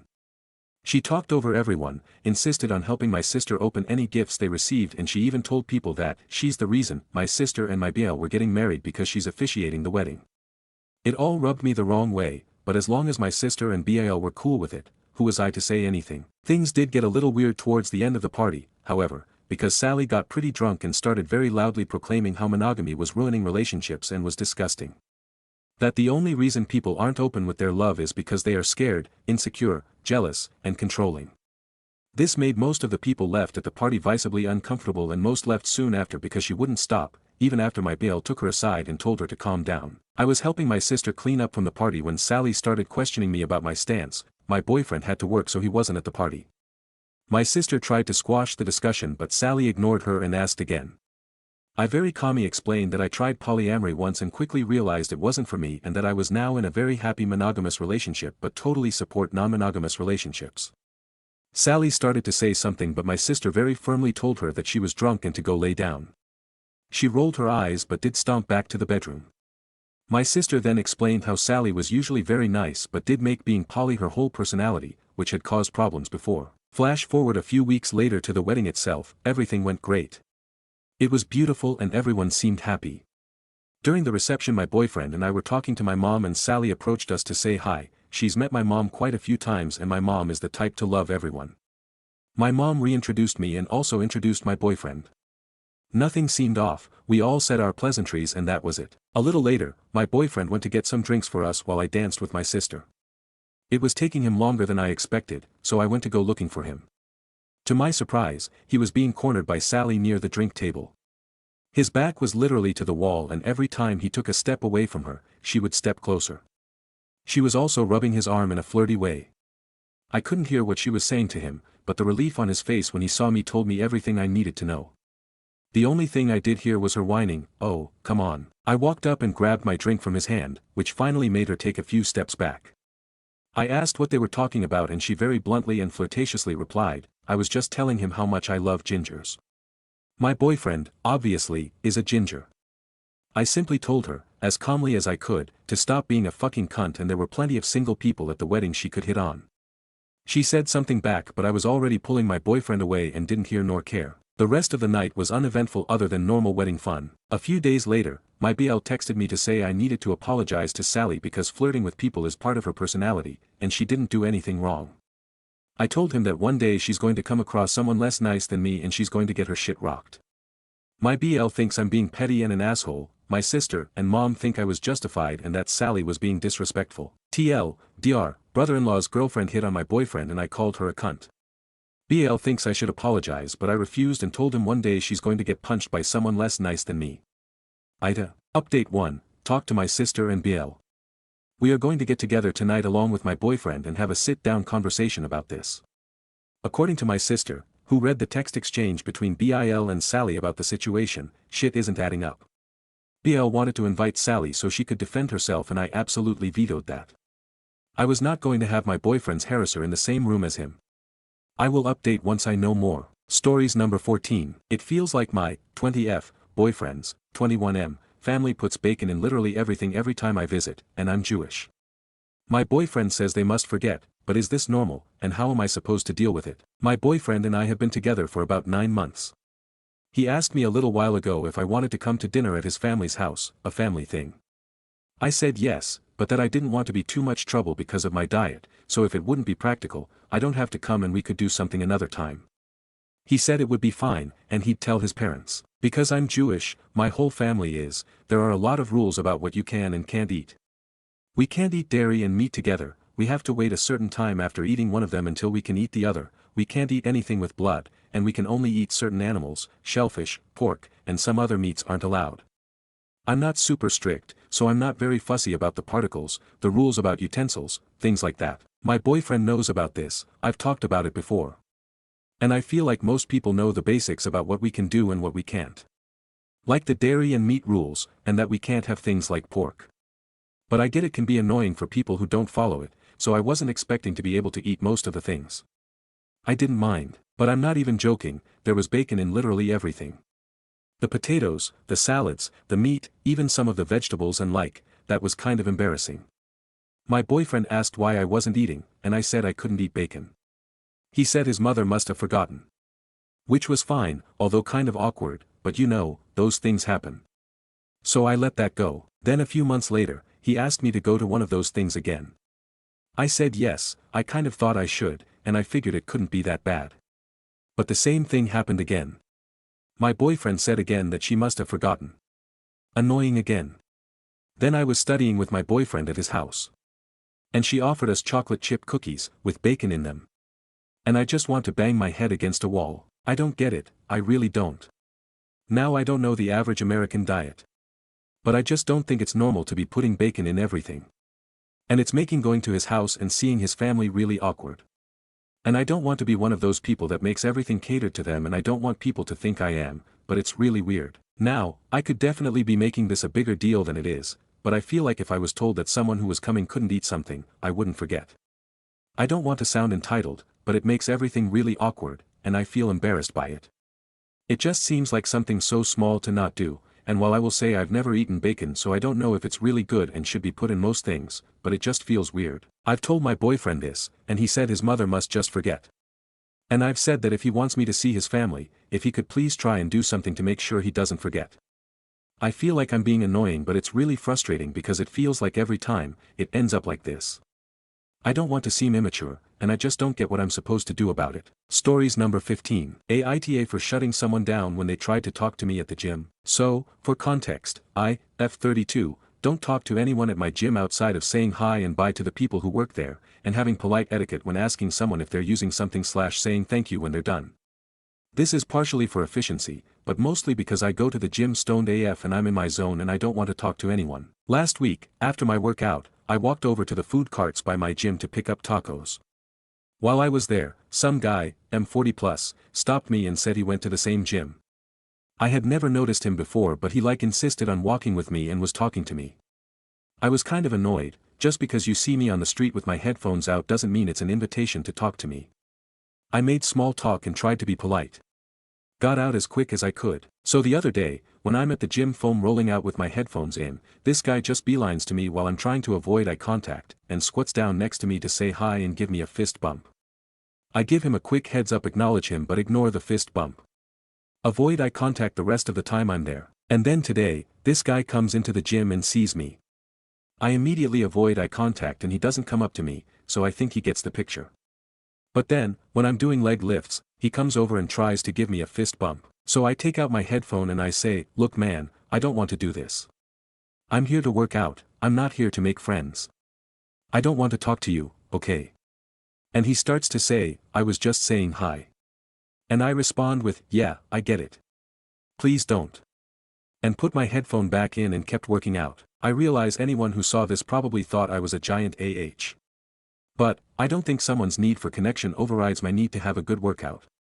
So, Aita, update. 4 people saying this would have been different if he was an attractive guy. I stumble and get awkward no matter who it is if the conversation needs to go beyond more than a single question and response. Men, women, children. This isn't a want it or don't want it situation as much as it's a I'm not in a headspace where I can have human conversation. 4 people saying this is the same type of person who wonders why guys don't ask them out. I keep a little post-it note in my gym bag that says, "Hi, my name is, name. I think you're cute, but I want to respect your gym time. Text me if you want to get coffee sometime." I've never given it to anyone, but it's there if I ever feel like I need it. Anyway, I'm at work. Hope everyone has a great day. Stories number 16. Aita for telling my neighbor that her kid is acting like an and that's why none of the other kids want to play with him. I, 30F, live on a fairly close-knit street where lots of kids play together. One neighbor couple, 25F and 31M edit, stepdad but kid calls him dad. They met when she was 20 and he was 25 going on 26, has a 9-year-old son who has been increasingly left out by the other children. Honestly, I can't blame them. This kid constantly punches, kicks, and threatens the other kids. He's stolen toys, pushed a smaller child into the road, and torments animals, including throwing things at a blind elderly dog in our neighborhood. Today was the final straw. Within just a few hours, this kid gave a 4-year-old a black eye, threw stones at passing cars, stole another kid's phone and threw it down a storm drain, used a Nerf sniper to target practice on a 1-year-old in a stroller. Naturally, this caused a massive uproar. A group of angry parents and kids gathered outside the family's house. When the boy ran home, his mom came out confused and trying to calm everyone down. I'll admit, she's usually kind, but she uses gentle parenting and doesn't discipline her son. Ever. Later, she and I were talking in the garden and she said she doesn't understand why her son can't make friends. She described him as just spirited and just exploring himself, and suggested it was the other kids who needed to be more understanding. That's when I told her bluntly, the reason he can't make friends and the reason people keep complaining is because he's acting like an Every time he's outside, he's either hurting someone, breaking something, or harassing people and animals. And you don't do anything about it. Even when there's undeniable proof in front of you, you excuse it as kids being kids and then tell him it's okay because he's just expressing himself. She asked for one example of when she's done that, and I said, today. After all the parents told you what he did, I bet he's inside playing video games like nothing happened. Her response was, that's just roughhousing. Stuff breaks. People get hurt. When has he actually done anything bad? So I brought up how he torments the elderly blind dog next door and the horrible names he calls her, stuff like bitch, siente, and rear. I asked if her husband talks like that around him. She said no, he heard it from an uncle. Then I told her about when he tried to call me stuff like that and I had said, say that again and Santa won't come. I know him and he'll tell him and make sure you don't get toy he had written in his Christmas letter that his mother told me about. And he stopped. I told her to try it, it worked. She said it's not my place to discipline him. I agreed, it's not my place. But if she doesn't step up and actually parent him, he's going to end up unable to function socially. I told her, honestly, that I know she means well, but sometimes love without limits hurts more in the long run. She blew up at me. Said discipline is abuse, that taking away toys or making him apologize, things I suggest she do to teach him that he did wrong, would cause trauma, and that I'm sick for even suggesting consequences. To clarifying was not suggesting anything like corporal punishment or taking away food or anything, just to ground him, take away his toys for a few days and make him apologies to everyone he hurt individually. She also threw in that I know nothing about kids, and that I can't and shouldn't have any, and made personal attacks based on things I'd previously confided in her. A few hours later, her husband came to my door demanding to know what I'd said, because his wife was upset and refusing to eat and told him I said their kid was a ret****d. I never said that or anything close to that. I told him what I told her. Your kid needs consequences or this behavior will just get worse. He started with the kids will be kids line, but clearly hadn't been told the whole story, so I listed off what happened today. Apparently, his wife had downplayed everything as little accidents. He went home, they had a fight, and now my partner and another neighbor, an older woman behind us, are saying I should have just stayed out of it and him just causing drama. But I'm not going to let her tell him I said something like that. All I told him was the truth. So, Aita for telling my neighbor her kid is an and apparently triggering a fight between her and her husband for telling him the truth. Edit reading some comments total forgot to mention but he is a stepdad they've been together since she was 20 and he was I think 25 turning 26 it's just because the kid calls him dad and the bio dad isn't in the picture totally forgot to mention. Stories number 17. Aita for yelling at a girl for constantly correcting my Chinese. Quick background, I was born and raised in the UK, but my parents are Chinese. I know how to speak Chinese since my parents' English isn't very good, but I don't know how to read or write it. I would like to say I'm pretty fluent, I am able to converse and understand others fine, and most Chinese people I knew outside of my family thought my Chinese was good or at least better than they expected for someone raised in the UK. I do occasionally make grammar or vocab mistakes when I'm talking about something in Chinese, but in a general conversation, others do get the gist of what I'm saying. Recently, my mum invited her friend and her daughter from China to stay at our house for a while, and I really don't like them. I speak in Chinese to accommodate them and even translate stuff for them, but whenever I make a mistake, they would double over laughing at me. I initially tried talking to my parents about it, but all they said was that they weren't exactly wrong since I did make a mistake. I wanted to confront them too, but my parents always stopped me and told me it would be rude and disrespectful to Mum's friend, and also how her daughter is just a kid. To clarify, her daughter is 19. I don't really see my mum's friend that often much since she spends time with my mum, but the daughter tags along with me a lot because we're the similar age. But I can't ever talk to her without her ridiculing me and laughing at my Chinese when the biggest issue is just saying the wrong word or something. She also started correcting me by yelling at me the proper word to say or the perfect pronunciation of a word if I ever slipped up. She laughs at the fact I can't read or write Chinese. And it just kept building up since my parents told me not to say anything, otherwise she might cry. I eventually lost it when she yelled at me condescendingly again because I mispronounced a word. I yelled back at her that my Chinese isn't perfect since I'm born and raised in the UK, and it's rude she does this whilst knowing that. She tried responding with something about how she was trying to help me, but I shut it down. Eventually she started crying and ran to her mum, which got me in trouble with my parents. To clarify, I don't mind if someone corrects me, but normally it's very non-intrusive in a conversation. With this girl, she stops the conversation to yell at me. My parents and obviously the friend and her daughter are upset, but my brother said she was rude and it was gonna happen sooner or later. My brother doesn't live with me, so currently everyone in the house is all awkward and standoffish to me, and it's been making me feel slightly guilty for yelling like that. Relevant comments. Commenter 1, Ta. The way she was correcting you was extremely rude. The least she could have done was politely let you know that you made a mistake. I agree with your brother, it was bound to happen sooner or later and honestly I think the way you responded was perfect, you gave her the same treatment she's been giving you, which she deserved. And I can't believe your parents are defending her by saying she's just a kid when she's 19. That's ridiculous. Reply, thank you for your thoughts, that just a kid defense is kinda baffling to me too. I didn't mention it in the original post since I didn't think it was that relevant, but the girl does this whole cute act. I don't really know how to describe it, she talks in a high-pitched voice and acts very childish in front of my parents, which may be where the kid thing came from. This is just an act though, since I've seen her talk normally to other people. Commenter 2, stop speaking in Chinese to them. Stop translating for them. Let them be in the UK without speaking English. Let them try to navigate your country without speaking, reading, or writing English. Then, laugh off their mistakes and confusion. NTA. Commenter 3, speak to her in English. Girl is in the UK now, let's see how she gets along without you translating for her, shall we? Your guest could correct you without insulting or laughing at you, or politely ignore your little mistakes entirely, she isn't your teacher and you aren't her student. But yelling at you, condescendingly, this is not the way to get people to go out of their way to help you. Oh, hell no, and now she cries and runs to mama. Oh, boo-hoo. I roll my eyes, and NTA. OOP explains the frequent corrections she receives if speaking Chinese or English. Reply, hi, thanks for your comment. To clear it up, the corrections my family or friends make is very occasional. Corrections might have been poor phrasing on my part since it's not necessarily limited to that with this girl, sorry. With the girl, it's also stuff like my pronunciation that she nitpicks. I don't really know how to convey it in text, but it's extremely nitpicky stuff, like something I say may be slightly off. It could also be that I don't know some complex vocab. Or sometimes I simply don't know the Chinese word for a vegetable or something. It's just specific stuff I don't really know since I was born and raised in the UK, it wasn't like general mistakes if that makes sense. If it was corrections, it was just generally me using a word literally how I would in English, so for example I used the Chinese word, read, for reading a comic, but apparently in Chinese that's the wrong way, and the proper term is watch.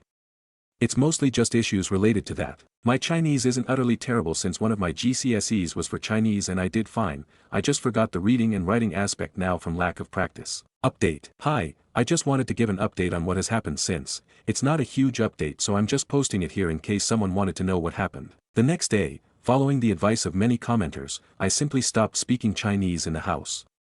At first, the girl and her mum seemed to genuinely think I somehow forgot Chinese and didn't understand them. They found it funny whenever I just looked at them with a confused expression, but then it soon hit them what I was doing, and they clearly did not find it that funny from then on.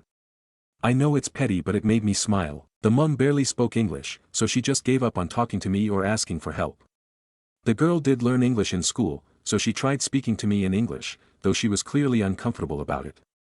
She wasn't that good either.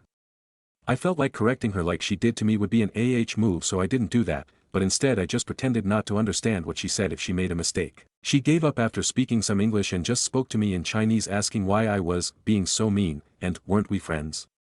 She went to her mum again to complain, and then my parents were really upset with me, my mum especially because I guess she thought I was going to be best friends with this girl or something. My parents complained to my brother about it on the phone, and my brother told them off and picked me up to stay with him for a bit, at least until they left.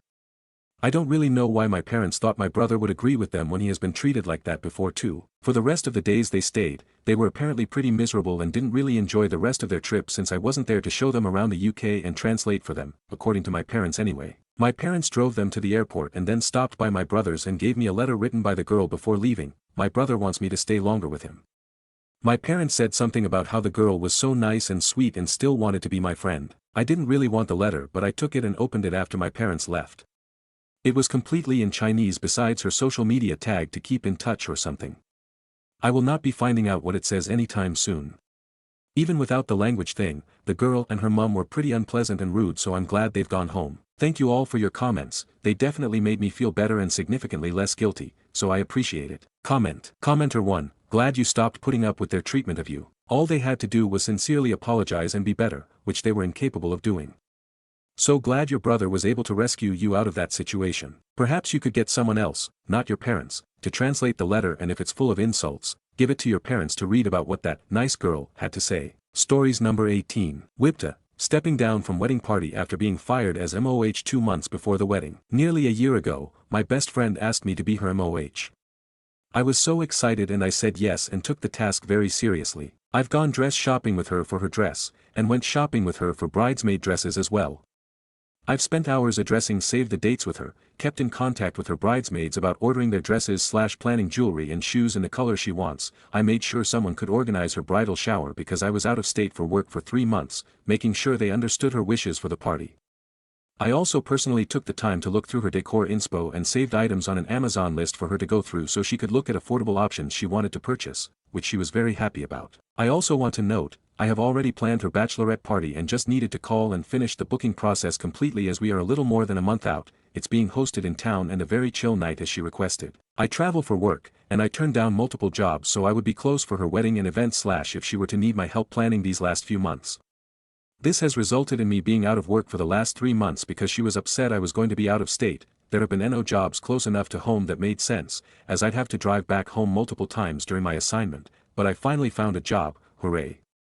I literally rearranged my career just to be close by to help her. It was a shock to me to receive a very lengthy text this week telling me she was going to have someone else take over as MOH and she was demoting me to a bridesmaid because, I told her I may not be able to attend the bridal shower due to work. I could only submit a request for the weekend of her wedding off. I would attend rehearsal but maybe not rehearsal dinner because I was under the impression I had to pay for dinner myself and it was at a very expensive restaurant, and because I cannot currently afford to get my nails done the day before the wedding, and I told her I likely won't be attending that event either. Finances are tight with a new house, personal wedding planning, and a baby on the way. She also feels I haven't communicated with her enough, even though I check in at least once a month asking if she needs me. I always end these convos with telling her she should reach out if something comes up. Also, apparently my texts don't come off as being excited for her, which makes her mad. I guess she feels like I don't want to be involved at all because of these few things, thus her stripping me of the position after I've done all this work. This text also came right after I asked if we could have a backup learn how to bustle her dress in case my pregnant belly doesn't allow me to bend and squat very well to do it on the wedding day. Apparently it saddened her that I even asked. She said she needs someone who will be there for all events physically to support her. I feel pretty bummed and disrespected right now, as if nothing I did mattered. I am considering stepping down completely after this. Whipped to doing so. Top comments. Commenter 1. Wow, massive NTA. You've gone out of your way for this person, who you thought was your best friend, and she pissed all over you when you couldn't put 100% of your own life completely on hold to wait on her hand and foot. You are not the AH, and I would seriously reconsider whether this is even a friendship. If it were me, I wouldn't go to the wedding at all. Commenter 2. Why should you even attend the wedding at this point? She is basically crapping on all of your contributions and effort. Would it not be best to cut your losses and dump the wedding and friend? NTA. Update. I sent a text last night that outlined essentially everything I've done listed here in this post, and I expressed how hurt, disrespected I felt. I told her what I felt MOH is, and that I felt this wasn't it, that it's all basically transactional and based on what more I could offer her. I also included the fact that she hasn't personally communicated with me much either lately about the wedding or my personal life. I politely let her know I'd be stepping down. Sent over 8 hours ago with no response as of yet. Relevant comments. Reply. I want to cry from all of these responses, thank you all so much. I feel validated in my thoughts and my decision. I thought I was maybe being too hormonal and making a rash choice, but this thread helped solidify everything for me. Commenter 1. Before you do anything, I strongly recommend that you carefully consider whether or not you want to retain this relationship. If you step down, you are very likely going to end your friendship. Alternatively, you could try to have an open and honest conversation with her about how you feel / what you've done, and go from there. A lot of the time, these things are mere misunderstandings that can be resolved with clear communication. Reply. That is very true. I do want to note I did try to have a conversation about this prior, where she still ended the conversation saying she would be talking to the replacement MOH. I also sent yet another message regarding finances and the event / why I had said no to attending, because when I said probably not in the group messages, she didn't care enough to ask me personally why, just enough to get mad about it. She didn't respond to the one about finances in over 24 hours. Update. Thank you all so much for the kind comments and support. I felt validated in my decision to ultimately step down from the wedding overall. It was good to hear from others that I wasn't overreacting and being hormonal LOL. The update is kind of boring, but an update nonetheless because a couple commenters asked for one. Sorry it took so long. I sent a long text to my friend 2 days after my original post. The text was outlining everything I've done for her and why I felt disrespected in her decision to demote me from MOH so close to the wedding date. I also was sure to tell her I've lost a lot financially in trying to be a good friend and stay close for her wedding and events like she had wanted.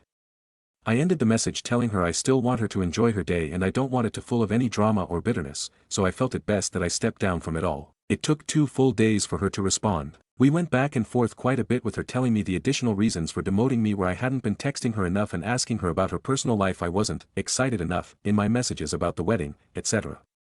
Essentially, she felt I was more concerned with my own life currently, pregnancy and finding a job, than I was with her wedding. There were a lot of pity me messages from her, and after reiterating that I no longer wanted to be in the wedding at all, I stopped replying. I haven't heard from her in over 3 weeks. I've returned my bridesmaid dress and I feel so at peace with my decision. I don't think I'll be attending the wedding at all. Thank you for all the well wishes for my pregnancy and baby as well. We found out last week it's a boy's smiling face with hearts. I also start my new job this week, so time to get my finances back on track and try to fix the mess that has been created in that area before baby is here. Relevant comments. Commenter 1. You know how when someone tells their story, they liberate others in the process. You done did it for me, and I cannot thank you enough. I could give you the biggest hug right now. I've spent time so mad and blaming myself over my situation. Like you, I was demoted as a MOH back in 2016, 3 months prior to the wedding, flipped my shit and quit. I carried so much guilt while wondering if I have been the asshole this entire time.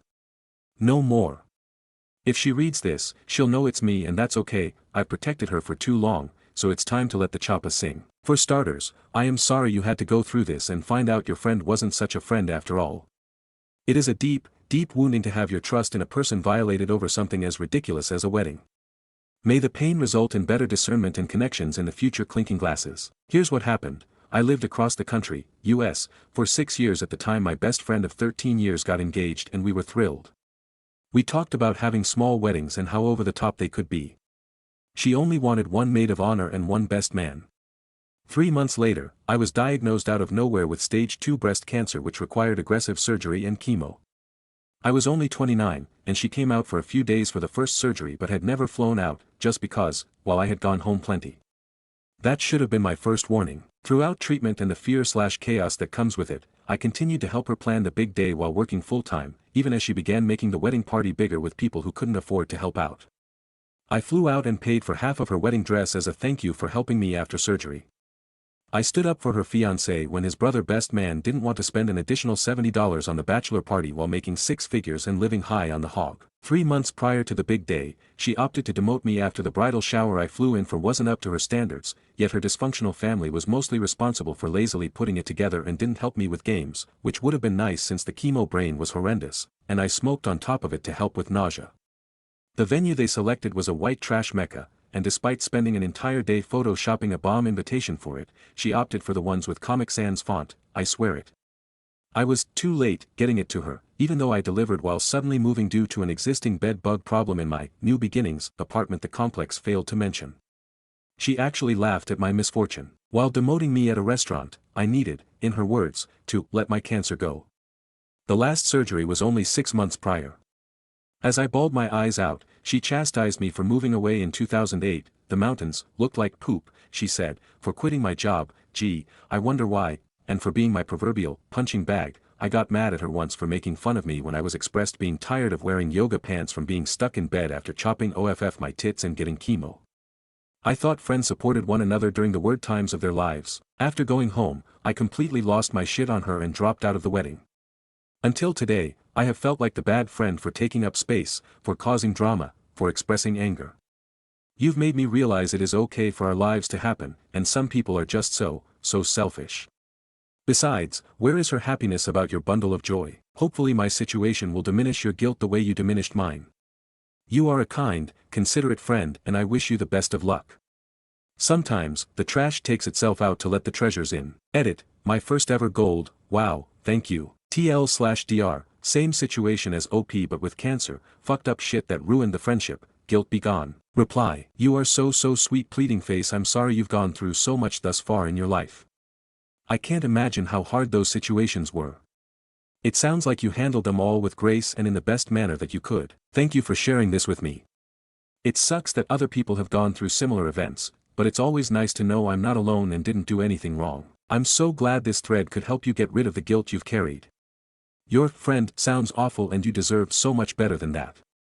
I hope you now find yourself surrounded by kind, loving people. Commenter 2. Thank you, fellow demote for your kind words. Once the focus had to be redirected, other friendships ended as well.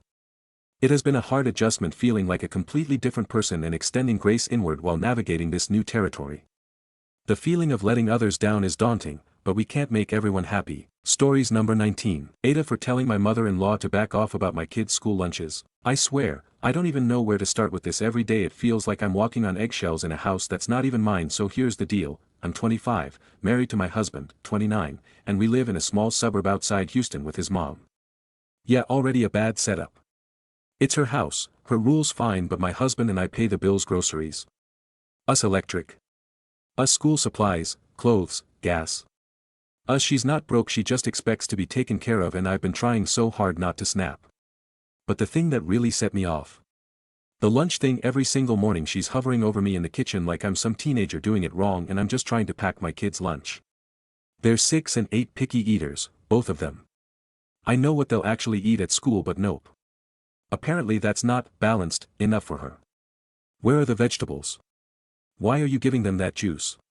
That's too many carbs. This isn't healthy. This is why they're always sick. Like, what? I'm literally up at 5 a.m. to prep everything. I cut the crusts off. I give them options. I even started adding notes in the lunchboxes just to make them smile, but it's never enough and it's not even like she's offering to help. She just criticizes and leaves.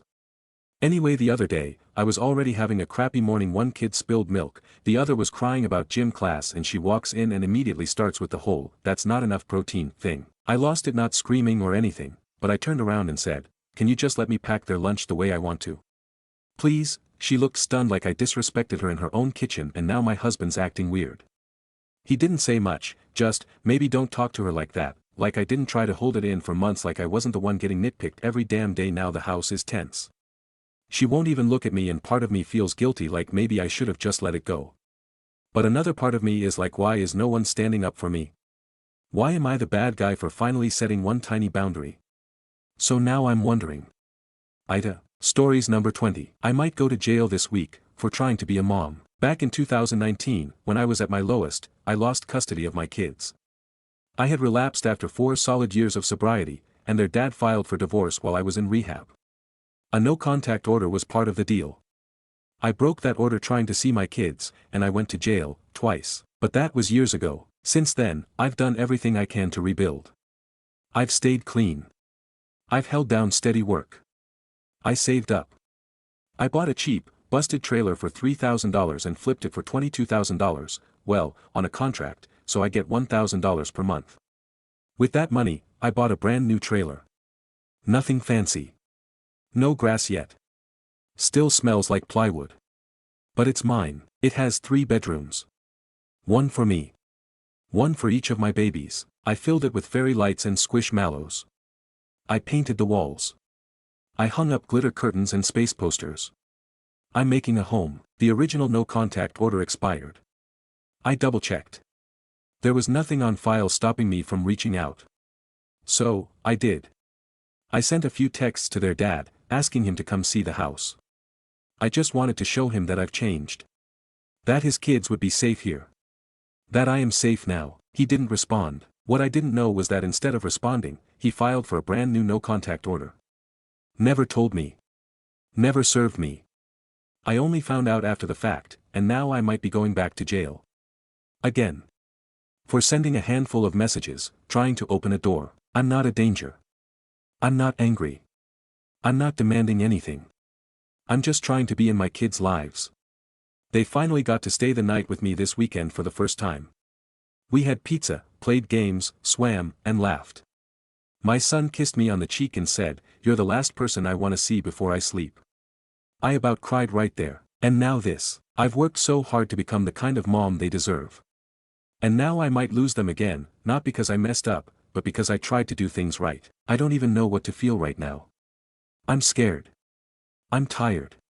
And I'm just trying to hold on to hope that something good will come out of all this. Thanks for listening. Update, my attorney has emailed me back. He reassured me there is not a no-contact order. It has expired. I sent him the text messages I sent my ex. He assured me that my civil tone and the sentiment behind it makes their citations for breach of court order unwarranted and only looks better on me. Stories number 21. Aita for turning off the Wi-Fi every night because my roommates keep waking me up at 3 a.m. I, 22F, live in an apartment with 2 other girls, let's call them Kim, 23F, and Mel, 21F. We split rent, groceries, utilities, all that. At first, it was great. We binge shows together, cook dinner, the usual roommate bonding stuff. But here's the problem, they never sleep. I'm talking like 3 or 4 in the morning, still giggling over TikToks, blasting their Bluetooth speaker, watching just one more episode on the TV right outside my bedroom. And they always act shocked when I come out looking like a zombie. Like, yes, hello, it's me, the sleep-deprived ghost of apartment 203. I've asked nicely. I've texted. I've left sticky notes with cute little, "please be quiet after midnight," reminders. Nothing worked. They'd apologize and then do the exact same thing the next night. So, I did something kind of petty. Our Wi-Fi router is in my room, we didn't plan it, it just ended up there. And last week, when they woke me up for the 4th time in a row, I got up, unplugged it, and went back to bed. Next morning. Dead silence. No Netflix, no TikToks, no noise. It was glorious. Peaceful. I finally slept like a normal person. Now I do it every night. Around midnight, I unplug the router. It's my little bedtime ritual. And suddenly they're going to bed earlier. Imagine that. But last night, Kim finally noticed. She came knocking on my door at 1 a.m. like, is the Wi-Fi down? And I just said, it's sleeping. Like I'm trying to. Now both of them are acting like I committed a war crime. Kim says I'm being controlling, and Mel said I should have just talked to them again instead of being sneaky. But I did talk to them. Several times. Nothing changed. I feel kind of bad now though. Like maybe I overstepped by cutting off the Wi-Fi. But also, I value my sanity. And sleep. And not hearing someone scream laugh at a TikTok for 20 minutes while I'm trying to rest. So. AITA for going full Wi-Fi goblin just to get a decent night's sleep. Update, AITA for turning off the Wi-Fi every night because my roommates keep waking me up at 3 a.m. Hey again. So I posted yesterday about cutting the Wi-Fi every night because my roommates, Kim and Mel, were treating 3 a.m. like it was Coachella, and I was getting zero sleep. TLDR, they were being loud AF every night. I asked them to chill multiple times, they ignored me, so I started unplugging the router, which is in my room. Internet went to bed equals I finally slept. Anyway. I didn't expect that post to get so much attention. Thank you to everyone who voted and especially those who made me feel not crazy. You guys were right, they knew what they were doing. And turns out, they don't like losing TikTok privileges. So here's the update. The night after Kim found out I was sabotaging their vibe, they actually tried to be chill. I thought, wow, maybe they got the message. But nope. 2 nights later, we were back to bass-boosted Netflix and We's laughing at 2:45 a.m. I even heard Mel say, don't worry, she's probably asleep already. I was not. I was lying there, fully awake, contemplating the laws of physics and whether I could launch the speaker into the sun, so I pulled the plug again. Literally. But this time, I left a note on the router. Out of service due to noise pollution. Try again tomorrow. I added a smiley face. Gotta keep it cute, right? Well. They were not amused. Mel passive-aggressively brought home a Wi-Fi range extender and asked loudly, does anyone know how to make this work without the router? I stayed quiet. Kim muttered something about moving it out of my room. I said, sure, if you pay to have a tech reinstall it somewhere else. They won't. Since then. Quiet. I think they finally realized I'm not bluffing. We haven't had a real convo yet, just some awkward tension and fake smiles. But last night I slept a full 8 hours for the first time in weeks, and honestly. Worth it. Part of me feels a little bad, but a much bigger part of me feels well rested and slightly victorious. Maybe I was a little petty, but I was pushed into it. You can't scream laugh at cat videos every night and then act shocked when the internet fairy stops showing up. So yeah. Still not sure if I'm an a-hole, but at least I'm a well-rested one. Stories number 22. Friend doesn't understand why I won't go to her, Fems and NB's, painting class. Just for some context, I'm a mab, and present masculine. My friend is a cis straight woman, she's super accepting and I love her, but this is just getting frustrating. So she goes to these painting and wine classes, and she learned recently that every Saturday evening they have a Fems and NB's night and said I should come. I thanked her, and very gently said I'm not really the target audience, but she doesn't seem to understand and is adamant about it. I tried explaining more, telling her about how I tried going to women and non-binary clubs in university and would see everyone tense up when I entered, give me the cold shoulder, before leaving 30 minutes in to just go back to my dorm to get drunk and cry. She just doesn't get it. I've asked if there's anyone even remotely masked in her regular classes and she says that no, whenever guys come things get very tense and they usually don't come back, and I'm like, girl. Why the hell do you think they'd be fine with my mask ass? Anyway, very light rant. Trying to go to queer or women and non-binary clubs in university were the most traumatizing and isolating experiences of my queer life, thought this was a much smaller scale experience. Relevant comments. Commenter 1. The philosophy behind these types of groups and events is less about how a person presents and more about how a person moves through the world. They're meant to be spaces, one of the few, where people can be free from the male gaze and the pressure that comes from the gendered hierarchy of our society. I am a mab NB. I'm 6 feet 2 inches, and apart from my tits, I present masc to androgynous in most cases, to most people. That being true comes with a social responsibility and some personal accountability. I can take advantage of most of the privileges of the patriarchy. I can feel safe in most spaces. I am threatening on sight to some people. I'm not a man, or a threat, but it doesn't make those things less true. It's not my/our fault, but it's not personal, either. Reply, nah, I can take it pretty damn personally. Don't say you're welcoming of NBs when you just want diet women. Commenter 2. If it's really NB inclusive, maybe show up wearing a non-binary pin or something. From my understanding, places that do this kind of thing are usually the same type of people who just want to make a woman's only event, but add NV to the end so that they can include a fab or feminine non-binary people. But it literally doesn't make sense because if you can't accept all NBs, don't take any of us. We are non-sugar-free diet women. Reply. See, I thought about that, but I kinda hate it. Like, why should I have to out myself like that? No one else has to wear pins that say they're women, no. Commenter 3. I think your friend's opinion on this is well-intentioned but entirely unhelpful. Reply. Oh, for sure. I absolutely love her and she's a fantastic ally, I just think maybe she has rose glasses when it comes to her painting friends. This whole situation is almost funny to me, I'm not mad at her in any way. Commenter 4. It doesn't sound like she is very accepting past, I accept all, rhetoric honestly. The fact that she acknowledges to participate in the shunning of mask-presenting people in the regular class, means that absolutely nothing she recommends is safe for masked people. Your friend doesn't understand that non-binary people are not just women/man light, to be decided upon how they present. Reply. Honestly, it's just not a conclusion that can be reached in what little I've said here. I've known her a lot longer, and beyond the few paragraphs of this post. So respectfully, you're wrong. Update on the femmes and NB painting thing. Sorry for any mistakes in advance, I woke up like an hour ago and I'm still pretty hungover. So I actually decided, fuck it, I'll take up my friend's offer and go to the femmes and NB's thing. What's the worst that could happen, you know? My friend was very excited and was hyped for me to meet her painting friends. I had her message them and make sure it was okay for her to bring her NB friend, everyone seemed excited to meet me, we're good to go. So as the two of us walk up, I can see all the people inside hanging out and chatting through the windows, and then when we walk in, everyone looks at me, the chatter stops, is chatter the right word? Ick. Like, all the background talking is what I meant, and it falls kinda quiet. My friend introduces me to some people, it's awkward, whatever. I'll just sit there, paint my pretty sunset, and we can go.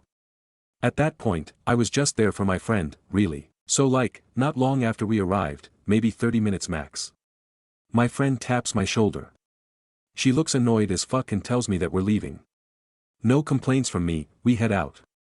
When we're in her car I'm like, dude, what happened? Apparently, she noticed how everyone was treating me and was getting pissed from the start, especially because everyone seemed so happy to meet me before when she texted them.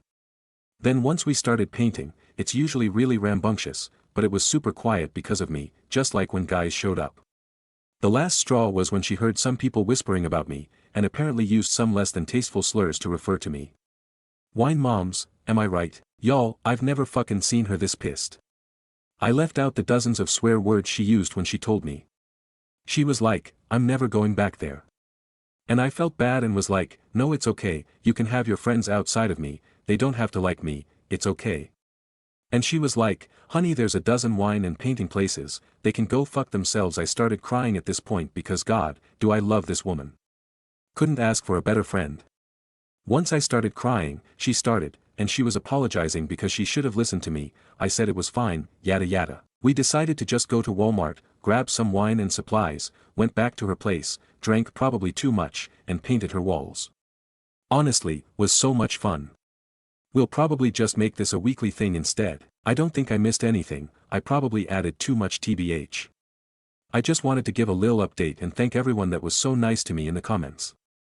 I'm probably gonna go back to bed for a bit and hopefully wake up less hungover. Relevant comments. Commenter 4. I'm really sorry, it was probably full of queerphobic heterosexuals. Commenter 5. This.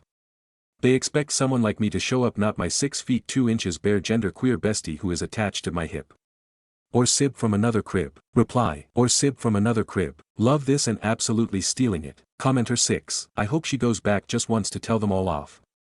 As long as she can do it without paying them for that session. Reply. Hahaha, the image of her showing up, paying for the session, yelling at them then leaving is so funny though. Commenter 7. Grouping women and non-binary people is difficult, it's like saying, no men allowed, without saying that, slightly exclusive, and then if an NB actually goes, they'll be in the minority. I get they're trying to be welcoming, especially to femme-presenting NBs, but ick. Reply. Shit, I've gone to no men events and still got side eyes. Like I said, I just look like a fruity dude, because I don't look NB enough, whatever the hell that means. Stories number 23. Activities that take quarters. Hi all. My partner is turning 25 on Monday. We are both pretty tight on cash right now, so I thought it would be a fun idea to do activities that take quarters, to celebrate his quarter-of-a-century birthday. So far, I have thought of playing pool at our favorite pool spot, I/O arcade bar, pretty sure it takes quarters. Any fun vending machines? Anything else you can think of that takes quarters as payment? Thanks in advance, smiley face. Sum of comments. Commenter 1, not sure where they recently moved to, but Nerd Haven's pinball section takes quarters. Just went on their FB page and it appears they have not reopened it wherever they're moving to yet. Also, I have some laundry that needs to be done if you want to pick it up and go to the laundromat lol. Reply, dang, pinball could have been cool. If I wasn't swamped with laundry of my own I would consider taking you up on that, haha. Commenter, Geeks Mania would be worth calling to ask about their pinball machines. Also just thought of potentially another. Does the zoo still have those machines that flatten coins? That maybe was just pennies, but myself I always enjoy a trip to the zoo. Reply, yes you're right. We actually did one of those at the zoo when we first moved up here, would totally be worth doing another one a couple years later. Commenter, the zoo has the quarter machines that smash pennies into designs. Also, you can go to Aldous and get a shopping cart. Reply, he thank you. Commenter, lol you could take him to vacuum out his car. Reply, that's actually a genius idea, his car is so in need of a vacuuming, I'm actually going to do this folded hands. Commenter, I believe there's a cool vending machine in the back of the Cardinal Bar. With 4 quarters, you could spin the wheel at Lola's. You could plan your whole day with coin flips. Heads, we do Y, tails, we do Z. Any jukeboxes left in Madison? Maybe a bar in Atwood? You guys could be meter fairies and top off people's parking meters downtown. Reply, meter fairies is really cute, haha, that would get us to walk around. And yes, thank you for reminding me about the Cardinal vending machine. Last time I was there they had $5 mystery bags but the machine was broken. I'll have to see if it's been fixed. Side post. AIO for being traumatized after my ex-boyfriend took suggestive photos of me without me knowing. So for background, my ex-BF, M24, and I, F23, have lived together for almost 2 years. We have been slowly breaking up, not for one specific reason but I have been the one doing the breaking up as kindly as possible. He is moving out this weekend to his new apartment. We have been trying our best to be civil and amicable during all this. Yesterday, after we both woke up, I started laying the opposite direction on the bed from him, just going on my phone since I have been wanting more physical space. I was wearing short shorts with nothing under them. We were chatting and goofing a bit and at one point I put my foot on his forehead which he took a picture of and I knew about. A bit later, he was rolled towards me, and I noticed his phone was angled right at my butt. I jokingly asked, "Are you taking pictures of my butt?" I didn't actually think he was, because this is someone I loved and trusted and was comfortable with, but I was just joking about how the situation looked. He immediately says no and shows me his phone screen which is on Instagram. Looking back, this should have been a red flag because my tone was obviously joking, so he shouldn't have felt the need to answer seriously and show me what was on his phone. Later on in the day, he opened up his Snapchat camera roll next to me to show me something else from the day prior, and clearly he had forgotten about what happened that morning because I saw the thumbnails of 6 to 8 images of my own butt/legs and images along with the one image of my foot on his face that I did know about. My heart dropped, but I did not have time to react because he quickly scrolled past them, excused himself to the bathroom, and when he came back just a minute later he kept asking me, "Are you okay?" even though I hadn't even had the chance to do or say anything to indicate that I wasn't okay. He was trying to gauge my reaction and feelings, and I knew that, so I just said I was fine without giving him any insight into how I was feeling. I was also just in shock since this had all happened so fast. He immediately began going on about how he knows the photos looked weird but he didn't mean them like that, and that all of the photos had his face in them and were not meant to be perverted, and that he only saw that they looked weird once they popped up while he was sitting next to me. I told him I wished he hadn't deleted them. I asked him if I could see the photos to confirm that for myself. He told me he already deleted them. I said, if you didn't mean for them to be perverted and only noticed that when you were sitting next to me, then you would have explained that in the moment instead of running away to the bathroom to delete them. I also said, if you were able to notice in the split second they popped up how perverted they looked, then you would have realized that in the many seconds you took taking all 8 photos and individually saving them to Snapchat. He just went on about how he respects me way too much to do that, but it didn't really mean anything because he did it and I could tell he was just trying to cover his own ass and apologize and hope I will forgive him. After this conversation, my mind and body kind of went into trauma response mode/shock and I just started pretending like that didn't happen. We went out afterwards to get dinner together and pretended like nothing was weird. Once we got home, he brought up the situation again, asking me if I wanted to talk about it. He was being very vague. For example, he would say, "Do you want to talk about it?" And then I would respond, "Talk about what?" "The photos." "What photos?" "The ones I took of you." "What happened with the photos?" "I deleted them." "No, I mean, why did the photos happen to begin with?" "I don't know," etc. I felt like a therapist trying to get information out of a client. I was trying to get the truth out of HM instead of the bullshit he fed me earlier about he was just taking selfies with my foot on his face. I saw the photos. My foot was not on his face in the photos except for the one I knew about in the moment. In fact, I didn't see his face in the secret photos at all, but I couldn't prove that because he had already deleted them. In this conversation is when I remembered that I had explicitly asked him if he was taking photos of me on the moment, and he lied to me and said no. That's really when I knew that he was objectively wrong no matter what. I told him I don't even care if the photos were perverted or not, I've been through enough in my life to really not be bothered if he's going to go jerk off to a photo of me, even though I would prefer if that didn't happen. I told him the photo could have been of the back of my head for all I care, and that it is just not right to take a photo of anyone without their consent. Not only did he take a photo of me without my consent, but it was an intimate photo with unknown intentions. He lied to my face in the moment about taking the photos. There were 8 of them, he deleted them onto because I happened to see them, he deleted them before talking with me about them. Because he lied when he was taking the photos, I cannot believe that he is telling the truth now and had no malicious intentions with the photos. He was someone I was fully comfortable with, trusted with my body, and I feel like 2 years worth of trust is completely gone in just a moment. It's heartbreaking. He made me feel violated, and lied to me about it so easily. He knows I have been sexually abused as a child and harassed elsewhere in life, so I feel like after being with me for 2 years he would know that I would not be okay with something like that. Usually I am unable to look at social situations objectively and understand exactly what is happening, but I am so sure here of what happened. I have a therapy appointment scheduled for tomorrow and I'm also going to talk to a trusted friend about this. I just wanted other input to see if this is worth burning a bridge for when we meant to remain friends or at least to have no hard feelings between the two of us. Am I justified in not wanting to spend his birthday with him tonight because I feel violated and uncomfortable? I am such a people pleaser that I feel guilty and I feel like I am ruining his 25th birthday, which he will remember for the rest of his life. Am I justified in feeling sick to my stomach and my brain is entering trauma response mode? I still live with him for a week and I feel very, very uncomfortable. But I also feel guilty for being so upset and hurt, like maybe I am overreacting. Sum of comments. Commenter 1, you need to get hold of his phone and go through his socials and galleries. There is more. He will also take more, so I suggest going full Eskimo until he moves out. Reply, he asked me if I wanted to go through his phone and I said no. I haven't thought about doing that in 2 years. I don't know if I can face doing that, at least not now, and I know that's just giving him more and more time to delete stuff. But yep, I'm gonna sweat my ass off this whole week to make sure I'm fully covered. Commenter 2, I'm kind of confused. You said you're gradually breaking up with him. Why not cut ties and leave it at that? It's kinda weird, you're supposed to be broken up with him and you're still sleeping with him and going out together for dinner. Reply, because we lived together and neither of us had another place to stay, we moved to this new city together and although we both have friends neither had friends who could accommodate us for long enough to find a new place to live. My ex found a new place and signed a lease but cannot move in until this weekend. It is weird that we go out together for dinner and stuff. He convinced me to do things like that, he says to enjoy it before it's really over.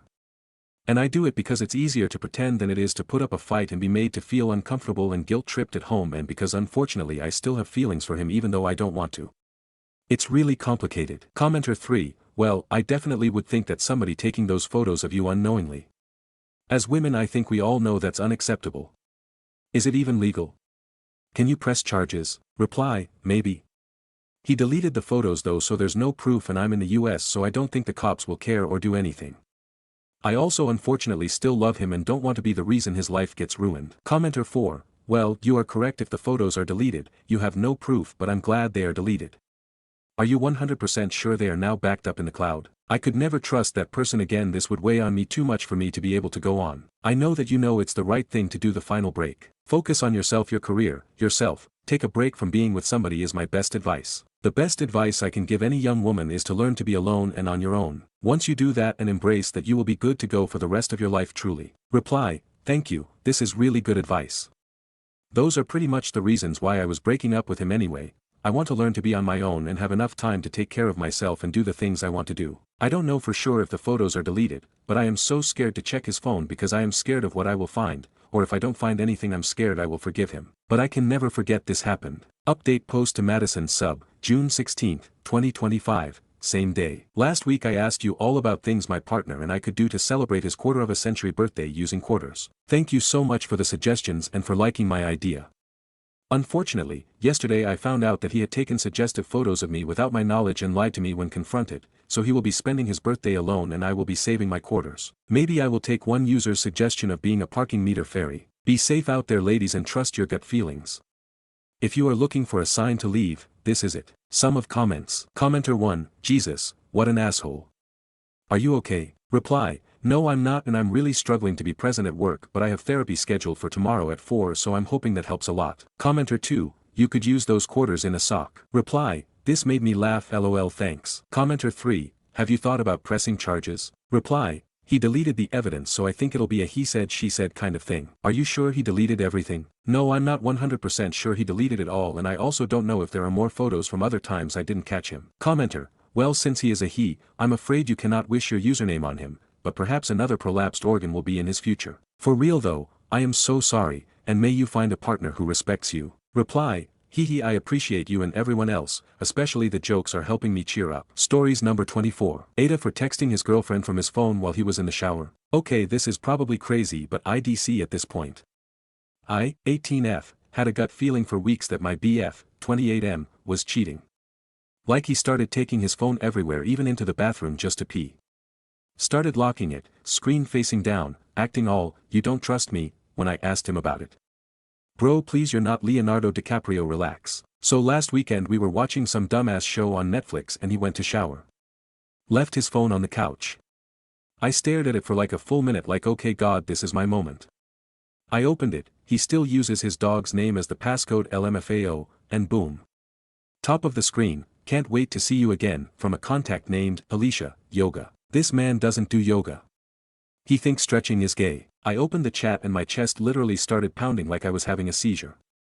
She's been over. Like in our apartment. She said, wish I was waking up next to you again, and he replied, soon babe. I literally dry heaved into my hoodie. I don't even own a hoodie, but it was his and I felt possessed. So I did what any fragile unhinged bitch would do. I texted her. Hi babe, this is actually his girlfriend. We live together. Just wanted to say hi, and then blocked her from his phone, didn't even delete the convo. Left it wide open on the screen like Exhibit A. He came out the shower and went dead silent when he saw it, didn't say a word. Just looked at me like I'd hijacked a plane. Then started saying I invaded his privacy. LMAO, like sorry I intercepted your lil dick rendezvous. Okay, anyway he's now crashing at his friend's place and keeps texting me, we need to talk, but ick. Am I actually the asshole for snooping or nah? Because I do feel kinda nuts. But also. Yoga? Beef King Far. Stories number 25. AIO, my best friend just told me she slept with my boyfriend a week before we started dating. I genuinely don't know how to feel right now, angry. Betrayed. Stupid. All of the above. I, 27F, have been with my boyfriend for nearly 3 years. We live together, have built a life I was honestly proud of, and up until a few days ago, I thought we had one of those rare, safe, solid, love stories. My best friend, let's call her Maya, has been in my life for over a decade. Ride or die type. She's always been supportive of my relationship and has been friends with my boyfriend too, in a kind of casual, through me way. This weekend, Maya asked to talk. She looked really nervous and said she had something to confess. Here's what she dropped on me. I slept with him. Once. It was the week before you two officially got together. She said it was casual, a drunken hookup. They had no idea he and I would become anything serious. According to her, they agreed it was just a one-time thing and kept it quiet once he and I started dating. It didn't feel worth bringing up, she said. So to be clear, he slept with my best friend literally days before we became a couple. And neither of them told me. For 3 years, they've both been in rooms with me. Birthday dinners. Game nights. Vacations. All smiles. Not a word. When I confronted him, he confirmed it.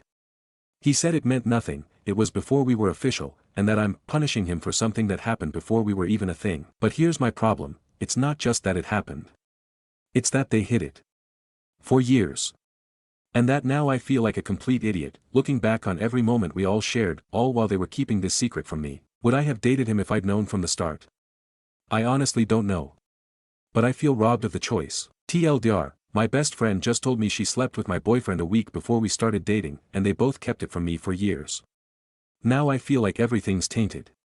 What do I do? Stories number 26. AITA for revealing the rental costs of my van after the trip was made. I was recently asked to help out since my friends could not go on a trip they needed to make because the car they meant to take was not good for use at the time, and I own a travel van. I also got invited to join on said trip to drive since it was a really long trip and a short time to make it, and it was questionable if one of them could even drive due to a health problem that arose near departure. The trip was to another country to take something there and another thing home from there. Most of the time I was more or less treated like staff and as someone not very welcome in their circle. During the trip one of them started to ask whose turn it is to pay for gas this time, and I was pointed out as the one. Also they spoke of evening out the costs afterwards, clearly implying I was to pay an equal amount of everything. Of course I was going to pay for my own food and other costs like any decent human being would and was not going to ask for compensation for the use of the van to be a fair friend, but was assuming that since the trip was not a holiday trip planned together but rather I was invited out of necessity quite last minute, I should not be paying for gas, at least not an equal amount, which would make me the one paying the highest price for the entire trip since the van was mine and I pay for the keeping of it. I gave them some time to make their intentions clear about how they thought the costs should be divided, and was left with the impression before mentioned and so decided to let them know that I wanted them to pay rent per mile to cover costs of using the van. The price I set was the same I use with any other friend who would take a trip with the van without me, and very fair at that. So this led to me being called a criminal for not letting them know beforehand they'd need to pay rent.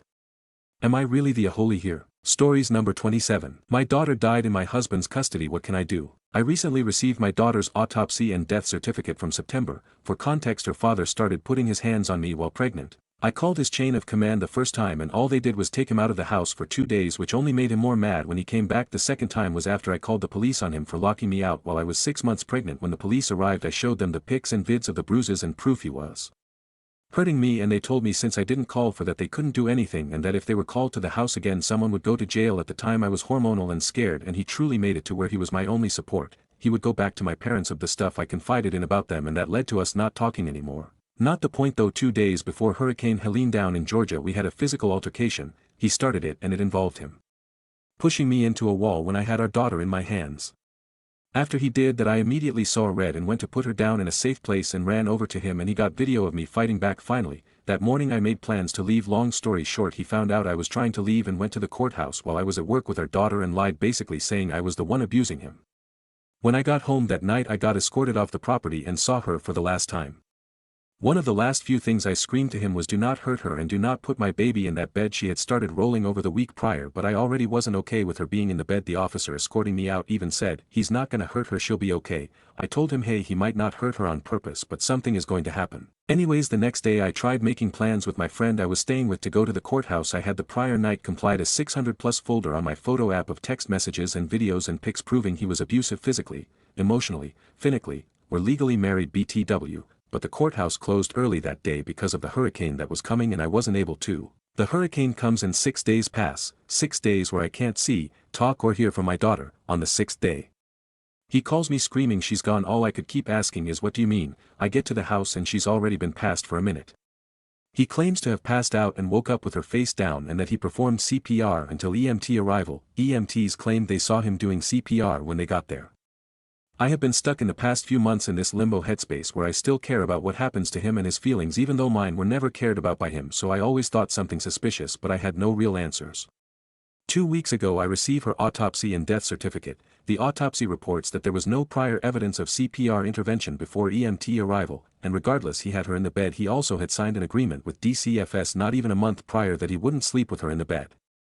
I went to the detective that was there that day with the new information, also including how the autopsy couldn't determine if it was on purpose or on accident, and he says he doesn't think there's anything suspicious or criminal. I don't know if I am sounding crazy at this point, but I think at the very least it should have been investigated more. He lied to take her from me and did it out of pettiness and knowing I was trying to leave, and did the dumbest thing ever by keeping her in a bed during a time where there wasn't even power in the house. My beautiful baby deserves so much more time and life, and I don't believe that there's nothing suspicious. If someone could LMK, if there's anything I could get him with this please, like he can't just get away with everything he did to me and how she lost her life. Stories number 28. My 46F, BF, 38M, won't let me end the relationship. How do I get out of this? My boyfriend James refuses to let me end the relationship. We've been together for a little over a year and living together since November. Before we moved in together things were good. We lived in different areas, so most of our time together was over weekends. We got along well, talked often, phone and texts, did things together, met each other's families, etc. If any issues arose we talked about them and worked it out. Which is why we decided to move in together. That's when things changed. After moving in together he started becoming more and more clingy. Wanting to spend every available minute together. He started staying home a lot. I work from home. We all of a sudden were constantly together. It started to become an issue. But when I tried to talk to him about it, it was my fault he was being that way. I wasn't giving him quality time, because being in the same room with someone isn't being together. Just occupying the same space. So I made it a point to give him the one-on-one, without distractions daily. It got worse. He started throwing tantrums. We'll get invited to go somewhere and last minute he'll decide he doesn't want to go but says it's fine if I do. I won't be gone 30 minutes when he'll start texting me and he'll text non-stop the whole time. If I stop answering I get messages that will say things like, I won't be here when you get back, or, you're not going to like what you find when you do get back. Then when I do get back, doesn't matter if I come back right away or hours later, he's crying and telling me how neglectful and dismissive I am of his feelings. At first I listened and apologized, tried to be more mindful. But then his insecurities started. He started questioning if there was someone else. He said it was his insecurities, nothing I was doing, but it's better to voice them and have my reassurance than to just let it fester. That makes sense the first time, maybe the second time, not the 15th time. We started arguing, cause when exactly do I have time for someone else? We are never apart for more than 10 minutes. It just got worse. He started arguments over nothing. Nothing would be going on, nothing would happen, he'd just come in the room yelling. He's read my journals, he either goes through my phone or has installed spyware on it. He questions me about things I've written in the journal or text messages. Then try to lie and say that he read it over my shoulder. This week has been the worst yet.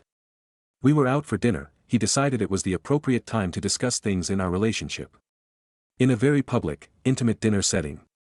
We had been having a good day, no arguing, both enjoying the day, laughing not 5 minutes before this. I was immediately uncomfortable and very much on guard. I don't like airing my dirty laundry and he knows this. He's insisting on talking about it right then. I said it wasn't the place or time. He doesn't stop. I'm not engaging. After a few minutes of this he decides we need to leave because my demeanor is making him look bad. Everyone can see that something is wrong and it's making him look bad. We got up and left, without eating a meal that we'd already paid for. On the way home, I started to quietly cry and he started yelling. He was driving erratically and too fast, I told him to slow down. He slammed on the brakes, from 77 to full stop in the middle of the interstate. Twice. We are lucky we didn't cause an accident and hurt other people. He wouldn't let me out. This went on the whole 2-hour ride home. I ended it that night. Told him it's over. I'm not doing this anymore. That car ride was the last straw. He refuses to leave. Says if I want him out I'll have to evict him. He begs, he cries, he takes my keys so I can't leave, he threatens to kill himself. I don't want to go to my aunt's because she doesn't need the drama. I have no other family close. I have nowhere else to go. I can start the eviction process but that takes a month or longer. He just keeps saying he can get better. I don't care if he can. I don't know what to do. Am I really gonna have to deal with this until I can evict him? The police here won't do anything cause he hasn't physically assaulted me. I tried a civil no contact, judge said the same thing. I called a lawyer, same thing. Until he physically assaults me there's nothing they can do to help me. How do I handle this? Edit, clarification, I've been married once. He was abusive, was sleeping with his first wife behind my back. Once my divorce was final, 2014, he remarried first wife. She died less than a year later under mysterious circumstances. 2 years after the divorce he died of a massive heart attack. He has a son that I raised for years, that is 17 now. My boyfriend died in 2017. He fell asleep while driving home from work, graveyard shift, crossed the center line and hit a semi head-on. Steering column was pushed into his chest, broke his ribs, rib punctured his heart. He was pronounced at the scene. He was a mile from home. The next one was in 2018, he cheated and an alcoholic. We split up October of 2023. I met current BF, in December of 2023. I know not much time between last two, also, I'm not questioning if I should get out of relationship. Just how to handle this until I can get him out of my house. I own my home. So there is no landlord to speak of. I've called the police, a lawyer, and my county judge. All day since he hasn't physically assaulted me that there is nothing they can do to help. It's been 4 months and I thought I'd post an update. I took some of the advice and filed the eviction a week after my original post. I switched bedrooms and placed locks on my bedroom and office doors. I tried to stay calm and not engage in arguments. Did my best to keep things smooth until eviction. He was not having it. He would go from crying, to talking calmly, to yelling, daily. The more I refused to engage, the more volatile he became. The more aggressive he was. If I didn't respond to him within 5 minutes, text or in person, I was ignoring him. Didn't matter if I was working, driving, doing stuff around the house, or just sitting at home. It was exhausting and I was just counting the days. Approximately 1 week until eviction, he was sending me texts while sitting in same room as me. I finally told him I was doing to answer another message. He sent 3 more long texts. I set my phone down and got to leave the room. He attacked me before I got to the doorway. He knocked me to the ground, slammed my head and arm against the floor, tried to force himself on me, and then head-butted me, gave me 2 black eyes. After this he took my phone, loaded his things into the car, and left. This happened on a Friday evening. My cousin and a friend came to stay with me for the weekend. That night my friend found a hidden camera in my fireplace. I took pictures and disconnected it. We spent the rest of the weekend looking for others. We didn't find any more but did find a GPS tracker on my car. We also found my basement door, that leads to outside, had been tampered with. Also, my basement door, leading into the house, has a chain lock. Well, the bracket that is attached to the doorframe had the screws clipped short and then pushed back into the frame. So that it would hold, but with just a bit of or pressure wouldn't hold. Making the chain lock useless. I documented and took pictures of it all. He continued to call and make threats all weekend. He said he went back to his hometown, but I don't think he did. I think he sat in his car watching my house all weekend. The following Monday I filed a no-contact order through the courts. That same day he was arrested on his way back to his hometown, unrelated charges. I was granted the no-contact order. He is still in jail. The last couple months have been a struggle for me emotionally. I didn't realize how much of a toll all this had taken on my mental. I've been looking into therapy. Couldn't hurt any at this point. My physical injuries healed up, no permanent damage. Just swelling and bruising, that's it. I've just been working on me. He's still in jail and I'm unsure of when he'll get out. But I'll be notified when he does get released. Thank everyone for all the advice. I really appreciate those that answered and gave advice. Stories number 29. A friend wouldn't look at my new car, so I pretended to be very unimpressed by her new car. I got a new car a while back and it was a big deal for me. It was the very first new car I ever bought. I'm almost 30, so it's not a big deal for most of my friends.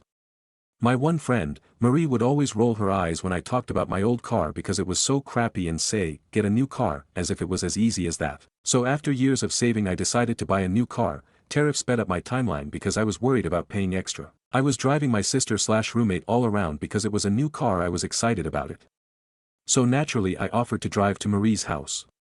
My sister asked if I had told Marie about my new car and I said that I hadn't because I figured Marie wouldn't care. I also knew it would hurt my feelings if she didn't care because that's what you do for friends. You check out their new car and applaud their success. I didn't want to find out if she cared or not because it knew it could get my feelings hurt. So my sister called Marie while we were driving over and told her that I bought a new car and to come check it out. Marie waited for us to pull up, opened the door, stuck her head out and said, "Oh nice, we are training the puppy not to jump on people, so don't pet him when you first get inside," then closed the door without looking at my car. My feelings were hurt, but I also knew that I was being sensitive. I also thought there would be no value in telling her that my feelings were hurt because I didn't want to have to sit through her saying, "Wow, nice," looking at my car when it would be so clearly forced. I figured that if she ever got another new cat I would just be petty and return the same energy. I also thought it would take years for Get to get a new car because Get current one want paid off. Well, 2 months after I bought my car, Mary's was hit by a drunk driver and totaled while sitting outside Get house.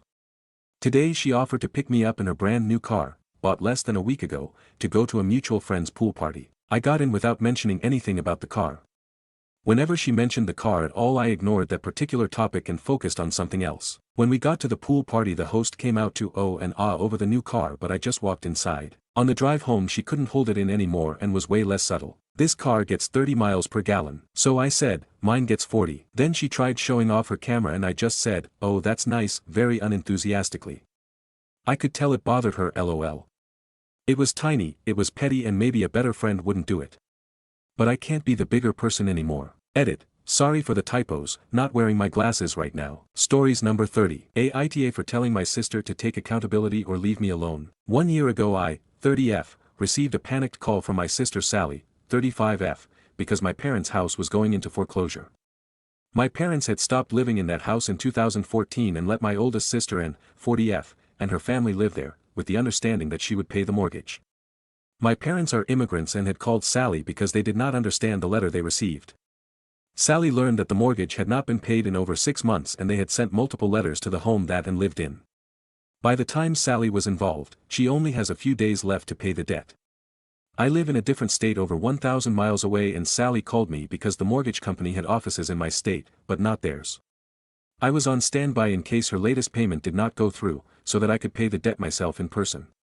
Eventually her wire transfer was accepted and the crisis was averted. When my parents and Sally finally confronted Anne, she claimed that the bank had lost the payments but refused to show any sort of statements to back up her claims.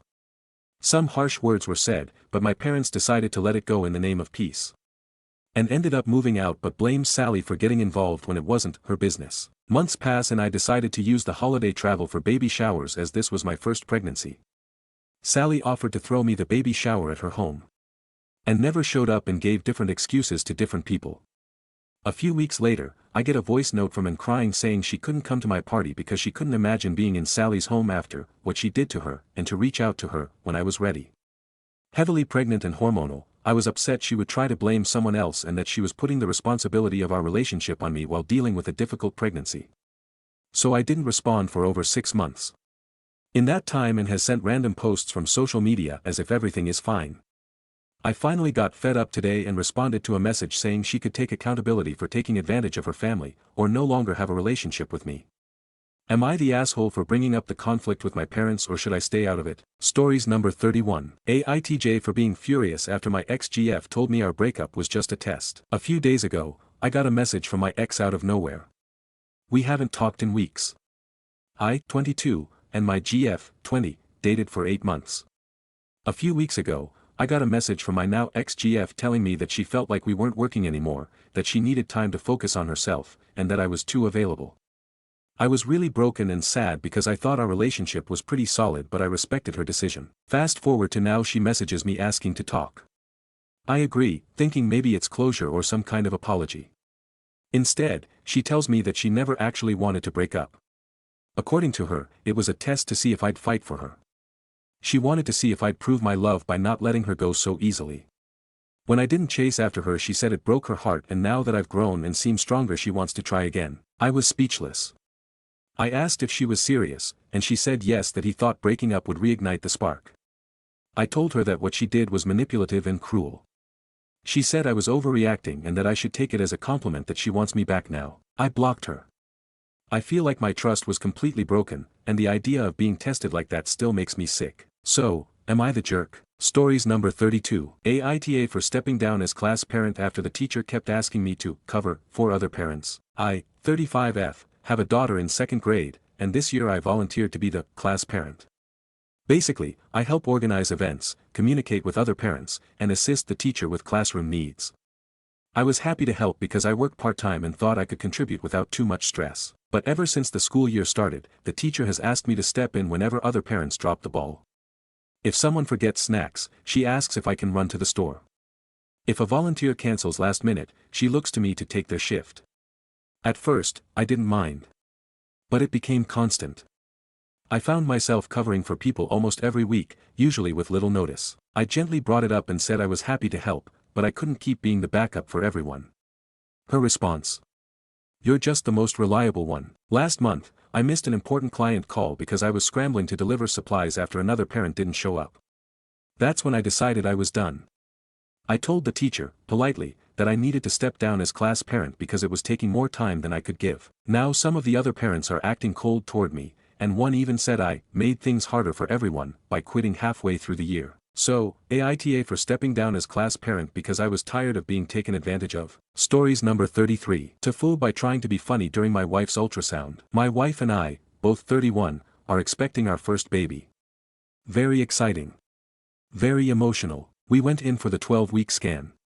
Everyone's in a good mood, the tech is sweet, and everything looks great. Then she says, "Let's check for a heartbeat." She puts the wand over my wife's belly, and the room goes quiet. Then, lube dub. Lube dub. Without thinking, I blurt out, "Sounds like a tiny rave in there." No one laughs. Not the tech. Not my wife. The tech just says flatly, it's a heart, not a party. My wife, God bless her, gives me that, please stop breathing for a second, look. For the rest of the appointment, I stayed silent. Then later that night, my wife texts me from the other room, tiny rave. Really, we're naming the baby Oliver, but I know the real nickname will be DJ Heartbeat. TLDR, tried to be funny during my wife's ultrasound by comparing our baby's heartbeat to rave music. Crashed the vibe. Permanently banned from speaking during future appointments. Stories number 34. Seller had my cousin and I drive an hour for a sale, cancel sale. I made seller drive 2 hours for nothing and cousin ends up winning big time. So about 5 years ago. My cousin who was stationed in the air base decides to live with us. He loves to shop around and according to him things are cheaper down here. So one day he comes to me and asks if I want to drive down an hour to pick up a bundle of 12 to 2 copper wire. Can't remember the quantity but it was more than 15. At the time we were working on my house doing small projects and we saw how the price of things were creeping up so he wanted to buy before they got insanely expensive, which they did. So we drive down about an hour and the seller texts my cousin and tells him that the deal is off and someone else is paying top dollar. My cousin is pissed off at this point and we drive back. Asks me to stop at a convenience store to buy a couple of beers. He was angry and then he was bummed out. So I told him, what if I make him drive up an hour to make him waste his time? Not long ago I bought something off OfferUp as well and the Home Depot we met up at came to mind. So I text the guy, offered close to full price for them. He got exited. He replied seconds after every texts. He texts me saying he's at the Home Depot and I block him. He messages my cousin if he's still interested, he says yes but for slightly less money. Drives wire to my house, unloads it for my cousin and leaves. Cousin wasn't sad anymore. Stories number 35. AIO for wanting to break up after my girlfriend tricked me into not going out to an event and then going by herself. Yesterday an event was hosted in a nearby city which I was very much looking forward to for a while now. The plan was that me and my girlfriend will go together and meet up with some of her friends at the event. Everything was planned out, when, how, who, all the questions out the way and all that was left was to wait until it started. 3 hours before we were gonna leave my girlfriend said she isn't feeling very well and might wants to cancel the plans. She was on her period already since 2 days and wasn't feeling well the days before so I obviously said it's no issues at all and she can get as much rest as she needs. Although you might argue it's something you shouldn't do or shouldn't want to do but I said I'm gonna go without her then because the plans were already made days before and on top of that it was the day before one of the friends' birthday, meaning I would miss that too. She told me that she doesn't want me to go out with her friends alone and it would be something weird for me to do. She said she doesn't want me to connect with her friends while she is not there and told me if she doesn't go then I can't either. This kind of upset me in my head but I do respect her boundaries so I agreed on staying home that night. We don't live together so I drove her home around 30 minutes after that talk and called it a day, thinking we were just gonna play some video games together online and talk a bit on the phone, nothing extreme for a Sunday evening. We did play a few games together when all of a sudden she tells me as if it was nothing, oh yeah let me get ready really quick I'm going out in 5 minutes.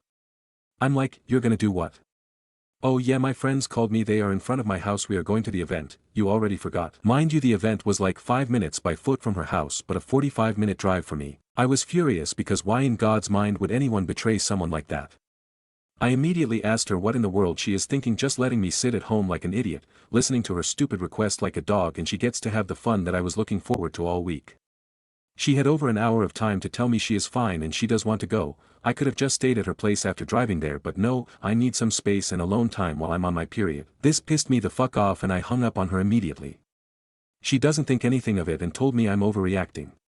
She states that she is feeling better now and insists that she told me they will go although she never said anything. She basically tricked me into staying home so that she can go alone. She even lied to her friends that I said I didn't want to come. I'm thinking of breaking up because of this. Nothing like this has ever happened, she usually is a very clingy and lovely girl. Or because I want to break up because of this. Update, we broke up. After a day of thinking about what I want in my life and what I deserve I figured out this crossed the line. She didn't really object my choice and I grabbed my stuff the same day. I don't need people like that in my life, especially as a partner. Thanks for all the comments and advice. Stories number 36. Aita for refusing to keep paying black tax even though my family is struggling. I'm a 28-year-old African woman working in a decent job as a teacher. I'm not rich, but I'm doing okay. Ever since I started working, I've been expected to help out my extended family, paying for groceries, covering school fees for cousins, sending money to my mom monthly, etc. In our culture, it's seen as a duty, what people call black tax. I understood this growing up. I've helped where I could. But lately it's become too much. My siblings now expect me to cover everything, and my mom doesn't say no to them. I'm expected to help with bills, car repairs, and now even a wedding contribution for my younger cousin's wedding. I finally said, no more. I've started saving for my own life, therapy, travel, and a deposit for my own apartment. I told my family that I'm not a bank, and they need to start standing on their own feet. I told my mom I will only help with the needs and she cried. My aunt called me whitewashed. My brother said I've become selfish and forgotten where I came from, but I've spent years putting their needs first. I've missed opportunities, drained my savings, and lived paycheck to paycheck while they bought new phones and clothes. I still love them. But I'm tired of carrying everyone. Aita for choosing myself. Stories number 37. AIO for telling my dad I'm not interested in playing happy family with his new wife and kids. I was raised mostly by my mom. My parents divorced when I was 8 because my dad cheated. Classic. After the divorce, he moved out, remarried within a year, and had 2 more kids. He never really disappeared, but he definitely downgraded me from daughter to occasional visitor. He'd show up for birthdays with a gift and disappear again for months. Never called after school, never came to parent-teacher night, never asked about my life. I stopped expecting anything. Anyway, now that I'm older and easier to deal with, his words, he suddenly wants to be close again. He invited me over for dinner with his new wife and their 2 kids, like we're one big happy family. I went once. It was awkward. His wife kept calling me sweetie, and the kids asked if I was their cousin. My dad just laughed it off and told them I'm like their big sister. No one corrected them. After dinner, he said he wants to start having family nights every Sunday, and that it would mean a lot if I came. I told him honestly, I'm not comfortable playing this fake family role. I said I'm open to rebuilding our relationship, but I'm not going to pretend like the last 15 years didn't happen just to make him feel better. He got mad, said I was being cold and selfish. His wife texted me later saying I broke his heart and that I should be more forgiving. So now I'm the villain for not being ready to play big sister in a family I was never part of. Stories number 38. AITJ for refusing to understand why my boyfriend didn't want me at his promotion dinner because of how I dress. So I have been dating my boyfriend for almost 2 years. He recently got promoted at work and planned a nice dinner with colleagues, friends, and his family to celebrate. Naturally, I assumed I'd be there. Except, I wasn't invited. When I asked about it, he gave me this awkward pause and then said something like, "It's just a really formal thing, you know. I'm not sure if that's really your style." I was like, "What do you mean?" And he straight up said, "You know I love you, but sometimes the way you dress is kind of too casual. It might not give the right impression around my boss and coworkers." I was stunned. I always dress comfortably, sure, think neutral colors, clean sneakers, minimal makeup, but never messy or inappropriate. I just don't do heels and bodycon dresses, and apparently that was an issue. I told him if he didn't want me there just because I didn't dress how he wanted, then maybe I didn't need to be part of his big moment at all. Now he says I'm overreacting and making a big deal out of something that's not that deep. He claims he was just trying to protect my feelings by not inviting me at all, but that just makes it worse, doesn't it? He keeps saying I should understand that there's a time and place for everything. I say he should understand how much that hurt. Stories number 39. Cutting off my husband, cousin and his wife when she threatened to violate me. My husband, 26M, and I, 28F, recently cut off his cousin, D, and D's wife, M, after something happened that I still can't fully wrap my head around. M has cheated on D more than 5 times, and for some reason, he always forgives her. I've never been close to her, but I also never expected she'd target me next. One night while my husband was at work, they came over and started drinking. Everything was okay at first until M made a comment about her and me messing around. I immediately shut it down and told her I was only interested in my husband. That's when she said, "Rape is always an option." I froze. I felt sick. When my husband got home, I told him what she said, and he was livid. He called her out immediately. Her response: "If it bothered you that much, you should have said something sooner." I didn't realize being threatened to be violated was okay and something to joke about. We decided to cut them off, and she is pissed at us. The worst part, they are our neighbor. Now we are waiting for a 2-bedroom apartment so we can move away. Thank you for letting me get this off my chest. Stories number 40. AITA for revealing that I was pregnant at my brother's wedding. I, 31F, attended my younger brother's, 28M, wedding last weekend. It was a beautiful event and I was genuinely happy for him and his now husband. We've always been a pretty close family, and I was looking forward to seeing everyone again. That being said, I'm currently 16 weeks pregnant with my first child. My husband and I had planned to wait until after the first trimester and after the wedding to tell everyone because we didn't want to overshadow the wedding with baby news, and also because of caution. Here's the thing. I didn't realize how much I had started showing. I don't post on social media much, and with how busy everything's been, I didn't think anyone would notice under the flowy dress I picked. I even tried on multiple options to find one that didn't make it obvious. But apparently it was obvious anyways. At the reception, a couple of cousins pulled me aside and asked if I was pregnant. I didn't want to lie, so I quietly said yes, but asked them to keep it on the down low because I hadn't told the rest of the family yet. Well, you can guess how that went. Word spread, and by dessert, my mom came up to me teary-eyed saying, "You're expecting." Then other guests started congratulating me, and I kept trying to redirect the conversation back to my brother and Bil. Later that night, my Bil pulled me aside and told me I could have waited one more day and that it felt like I was announcing on his day. I apologized and tried to explain it wasn't planned. I genuinely didn't think it was that noticeable. He just said that I could have worn something less obvious, which, the bump would have shown anyways. I don't know what he's trying to imply here. My brother hasn't said much, but he's been a little distant since. I feel awful that this somehow became a distraction, even if unintentionally. But at the same time, I didn't make a toast or post anything or try to tell anyone. People asked and I couldn't lie. I can't exactly hide my body either. Stories number 41. If Larry likes you, you're good. Years ago, I worked for a large newspaper when they acquired a lot of the assets of another large paper that went out of business. I was a temp in the HR office. It was sad to see so many people come in from the dead newspaper to try and work for the other paper. My job was to gather the resumes, give them a handout of job resources, and to direct them where they could apply for all the benefits that they may be eligible for. When my boss, Larry, saw me waiting outside the building in the morning, they asked why I was there so early. I explained that I took the bus, so I could either take the bus that got me there early, or the one that would get me to work 90 minutes late. I opted to be early. Larry agreed, and they changed my hours to allow me to arrive earlier and leave earlier. It worked well, because I could get a lot done for the office before people arrived. When I left in the afternoon, a second temp was there for all the processing needs from the day. It was seamless. Larry called my agency and extended my contract from 6 weeks to 6 months. They wanted to make me permanent, but there was a process to be followed. Larry sent a memo to everyone concerning my schedule, explaining my schedule needs. A manager above Larry, a man named Jack, told him that he couldn't show favoritism to me, and I needed to comply with the assigned schedule, or be replaced. Jack then told Larry that there were no allowances for scheduling special needs of employees. The next day, my boss, Larry, told me all this and asked if I could get a ride in the morning so that I could be in on time versus early. I tried my best. I was unable to do so. He told me to just keep coming in early, but don't clock in until time. As for the afternoon, he asked if I could stay until normal time and clock out.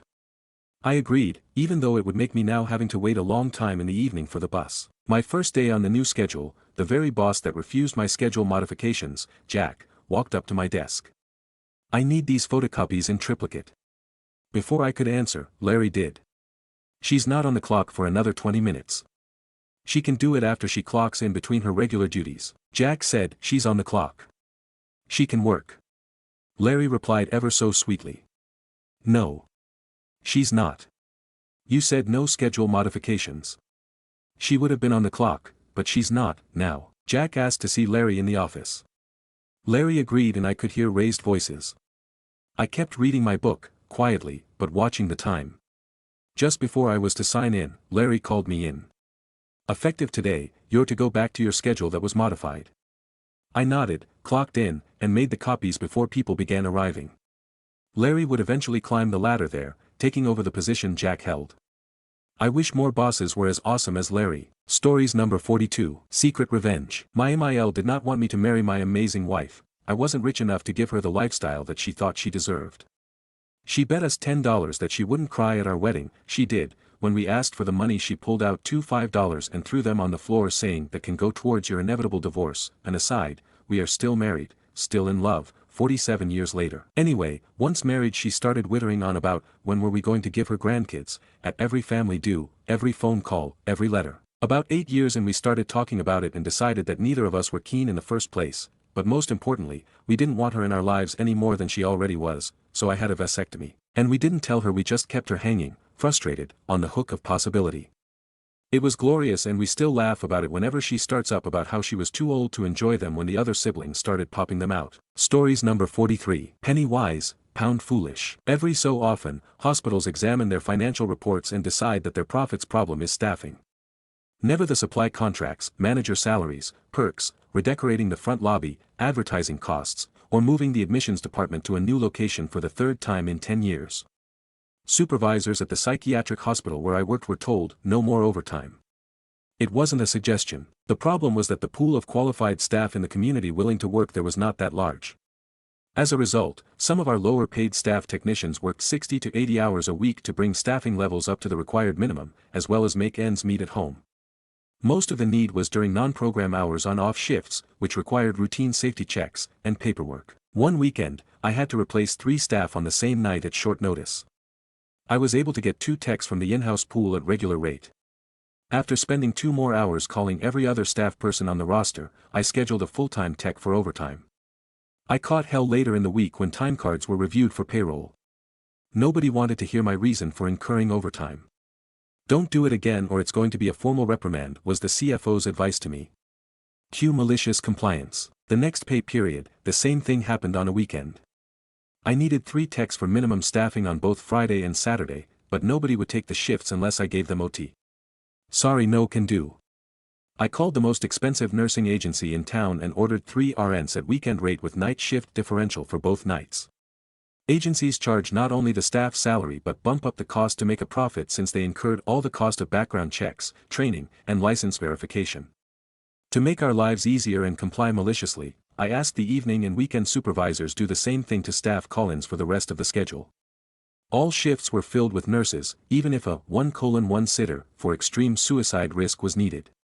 That required constant observation, but no medical skills. It just so happens this was required for a mandatory 72-hour psych observation hold initiated by the police that very morning. Once word spread to the regular staff that agency was getting all the hours, call-ins accelerated, and the agency was supplying almost half of the staff, all LPNs or RNs. When the pay period closed, the time cards and agency bill were sent to payroll. Salary cost for the 2-week period was over 300% the normal expected amount. The organic digestive matter hit the oscillating cooling blades at a high rate of speed in the CFO's office. The nursing director called me to explain my part in it. I simply told him in my sweetest voice ever that I had no choice. My only option was to use the agency.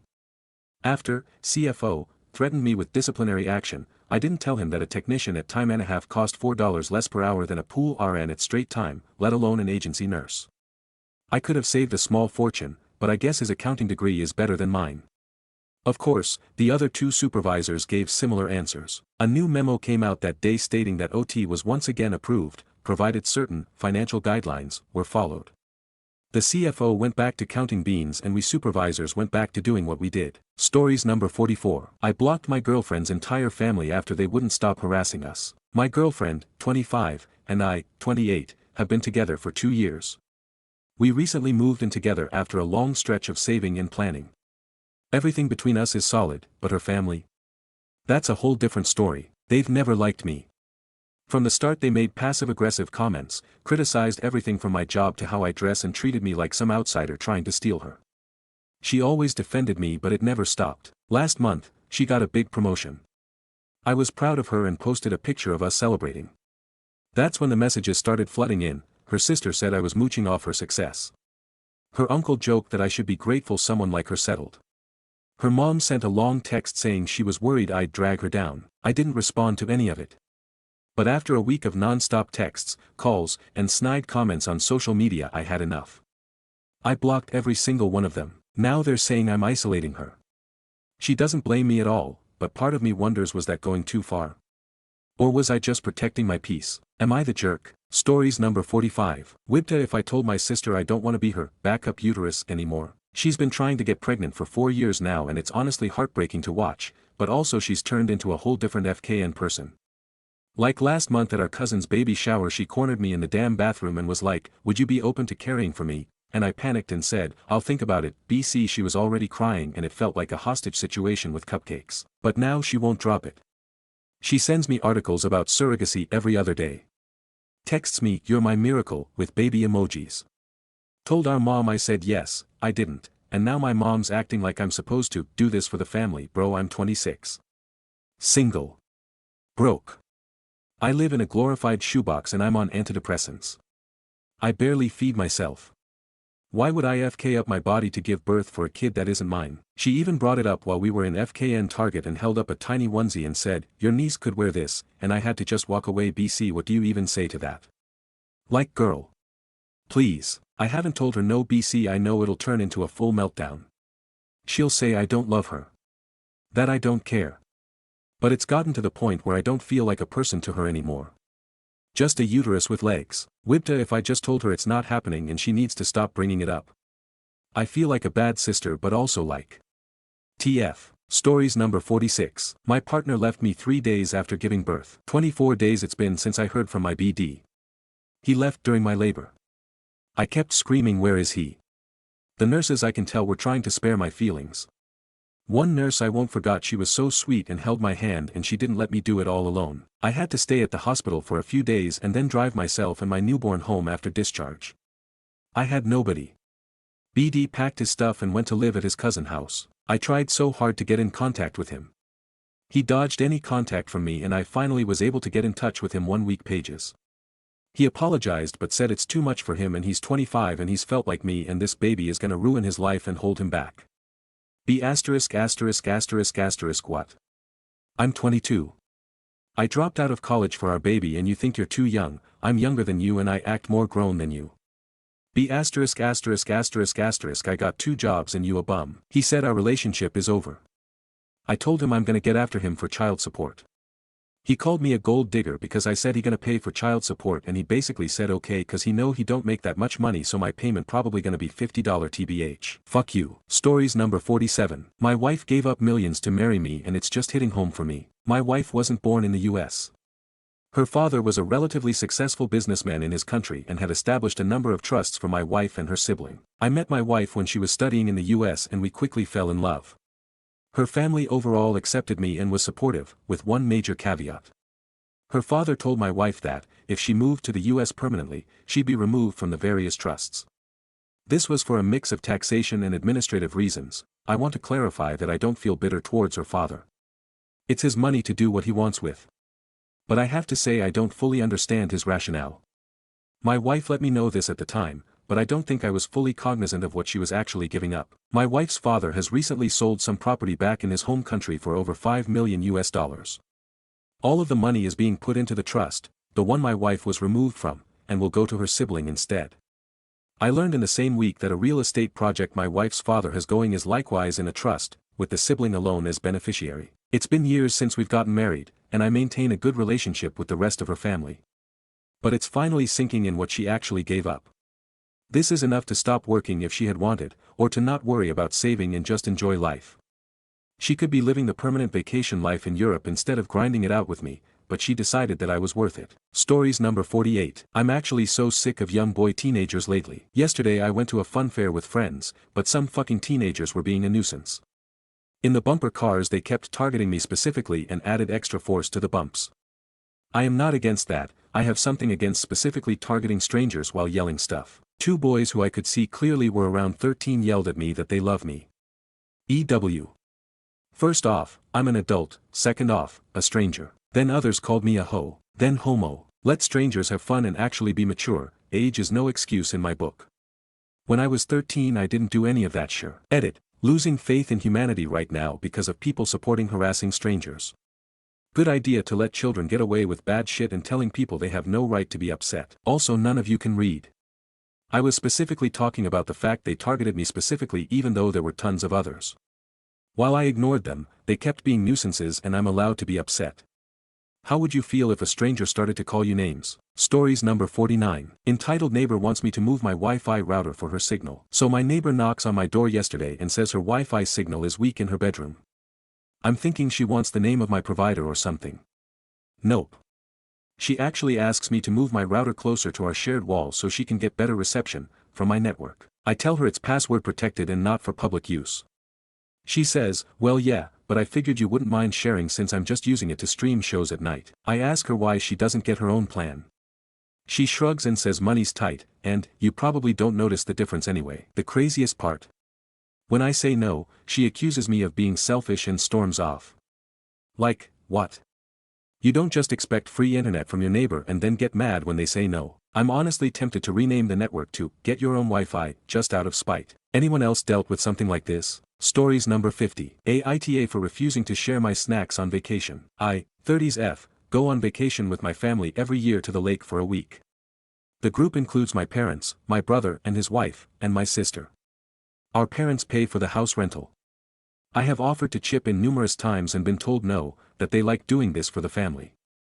My siblings and I find other ways to contribute, paying for dinner out, picking up the groceries, or paying for an activity. The lake is kind of in the middle of nowhere with only one medium-sized grocery store that's super overpriced about 20 to 30 minutes away from the house we rent.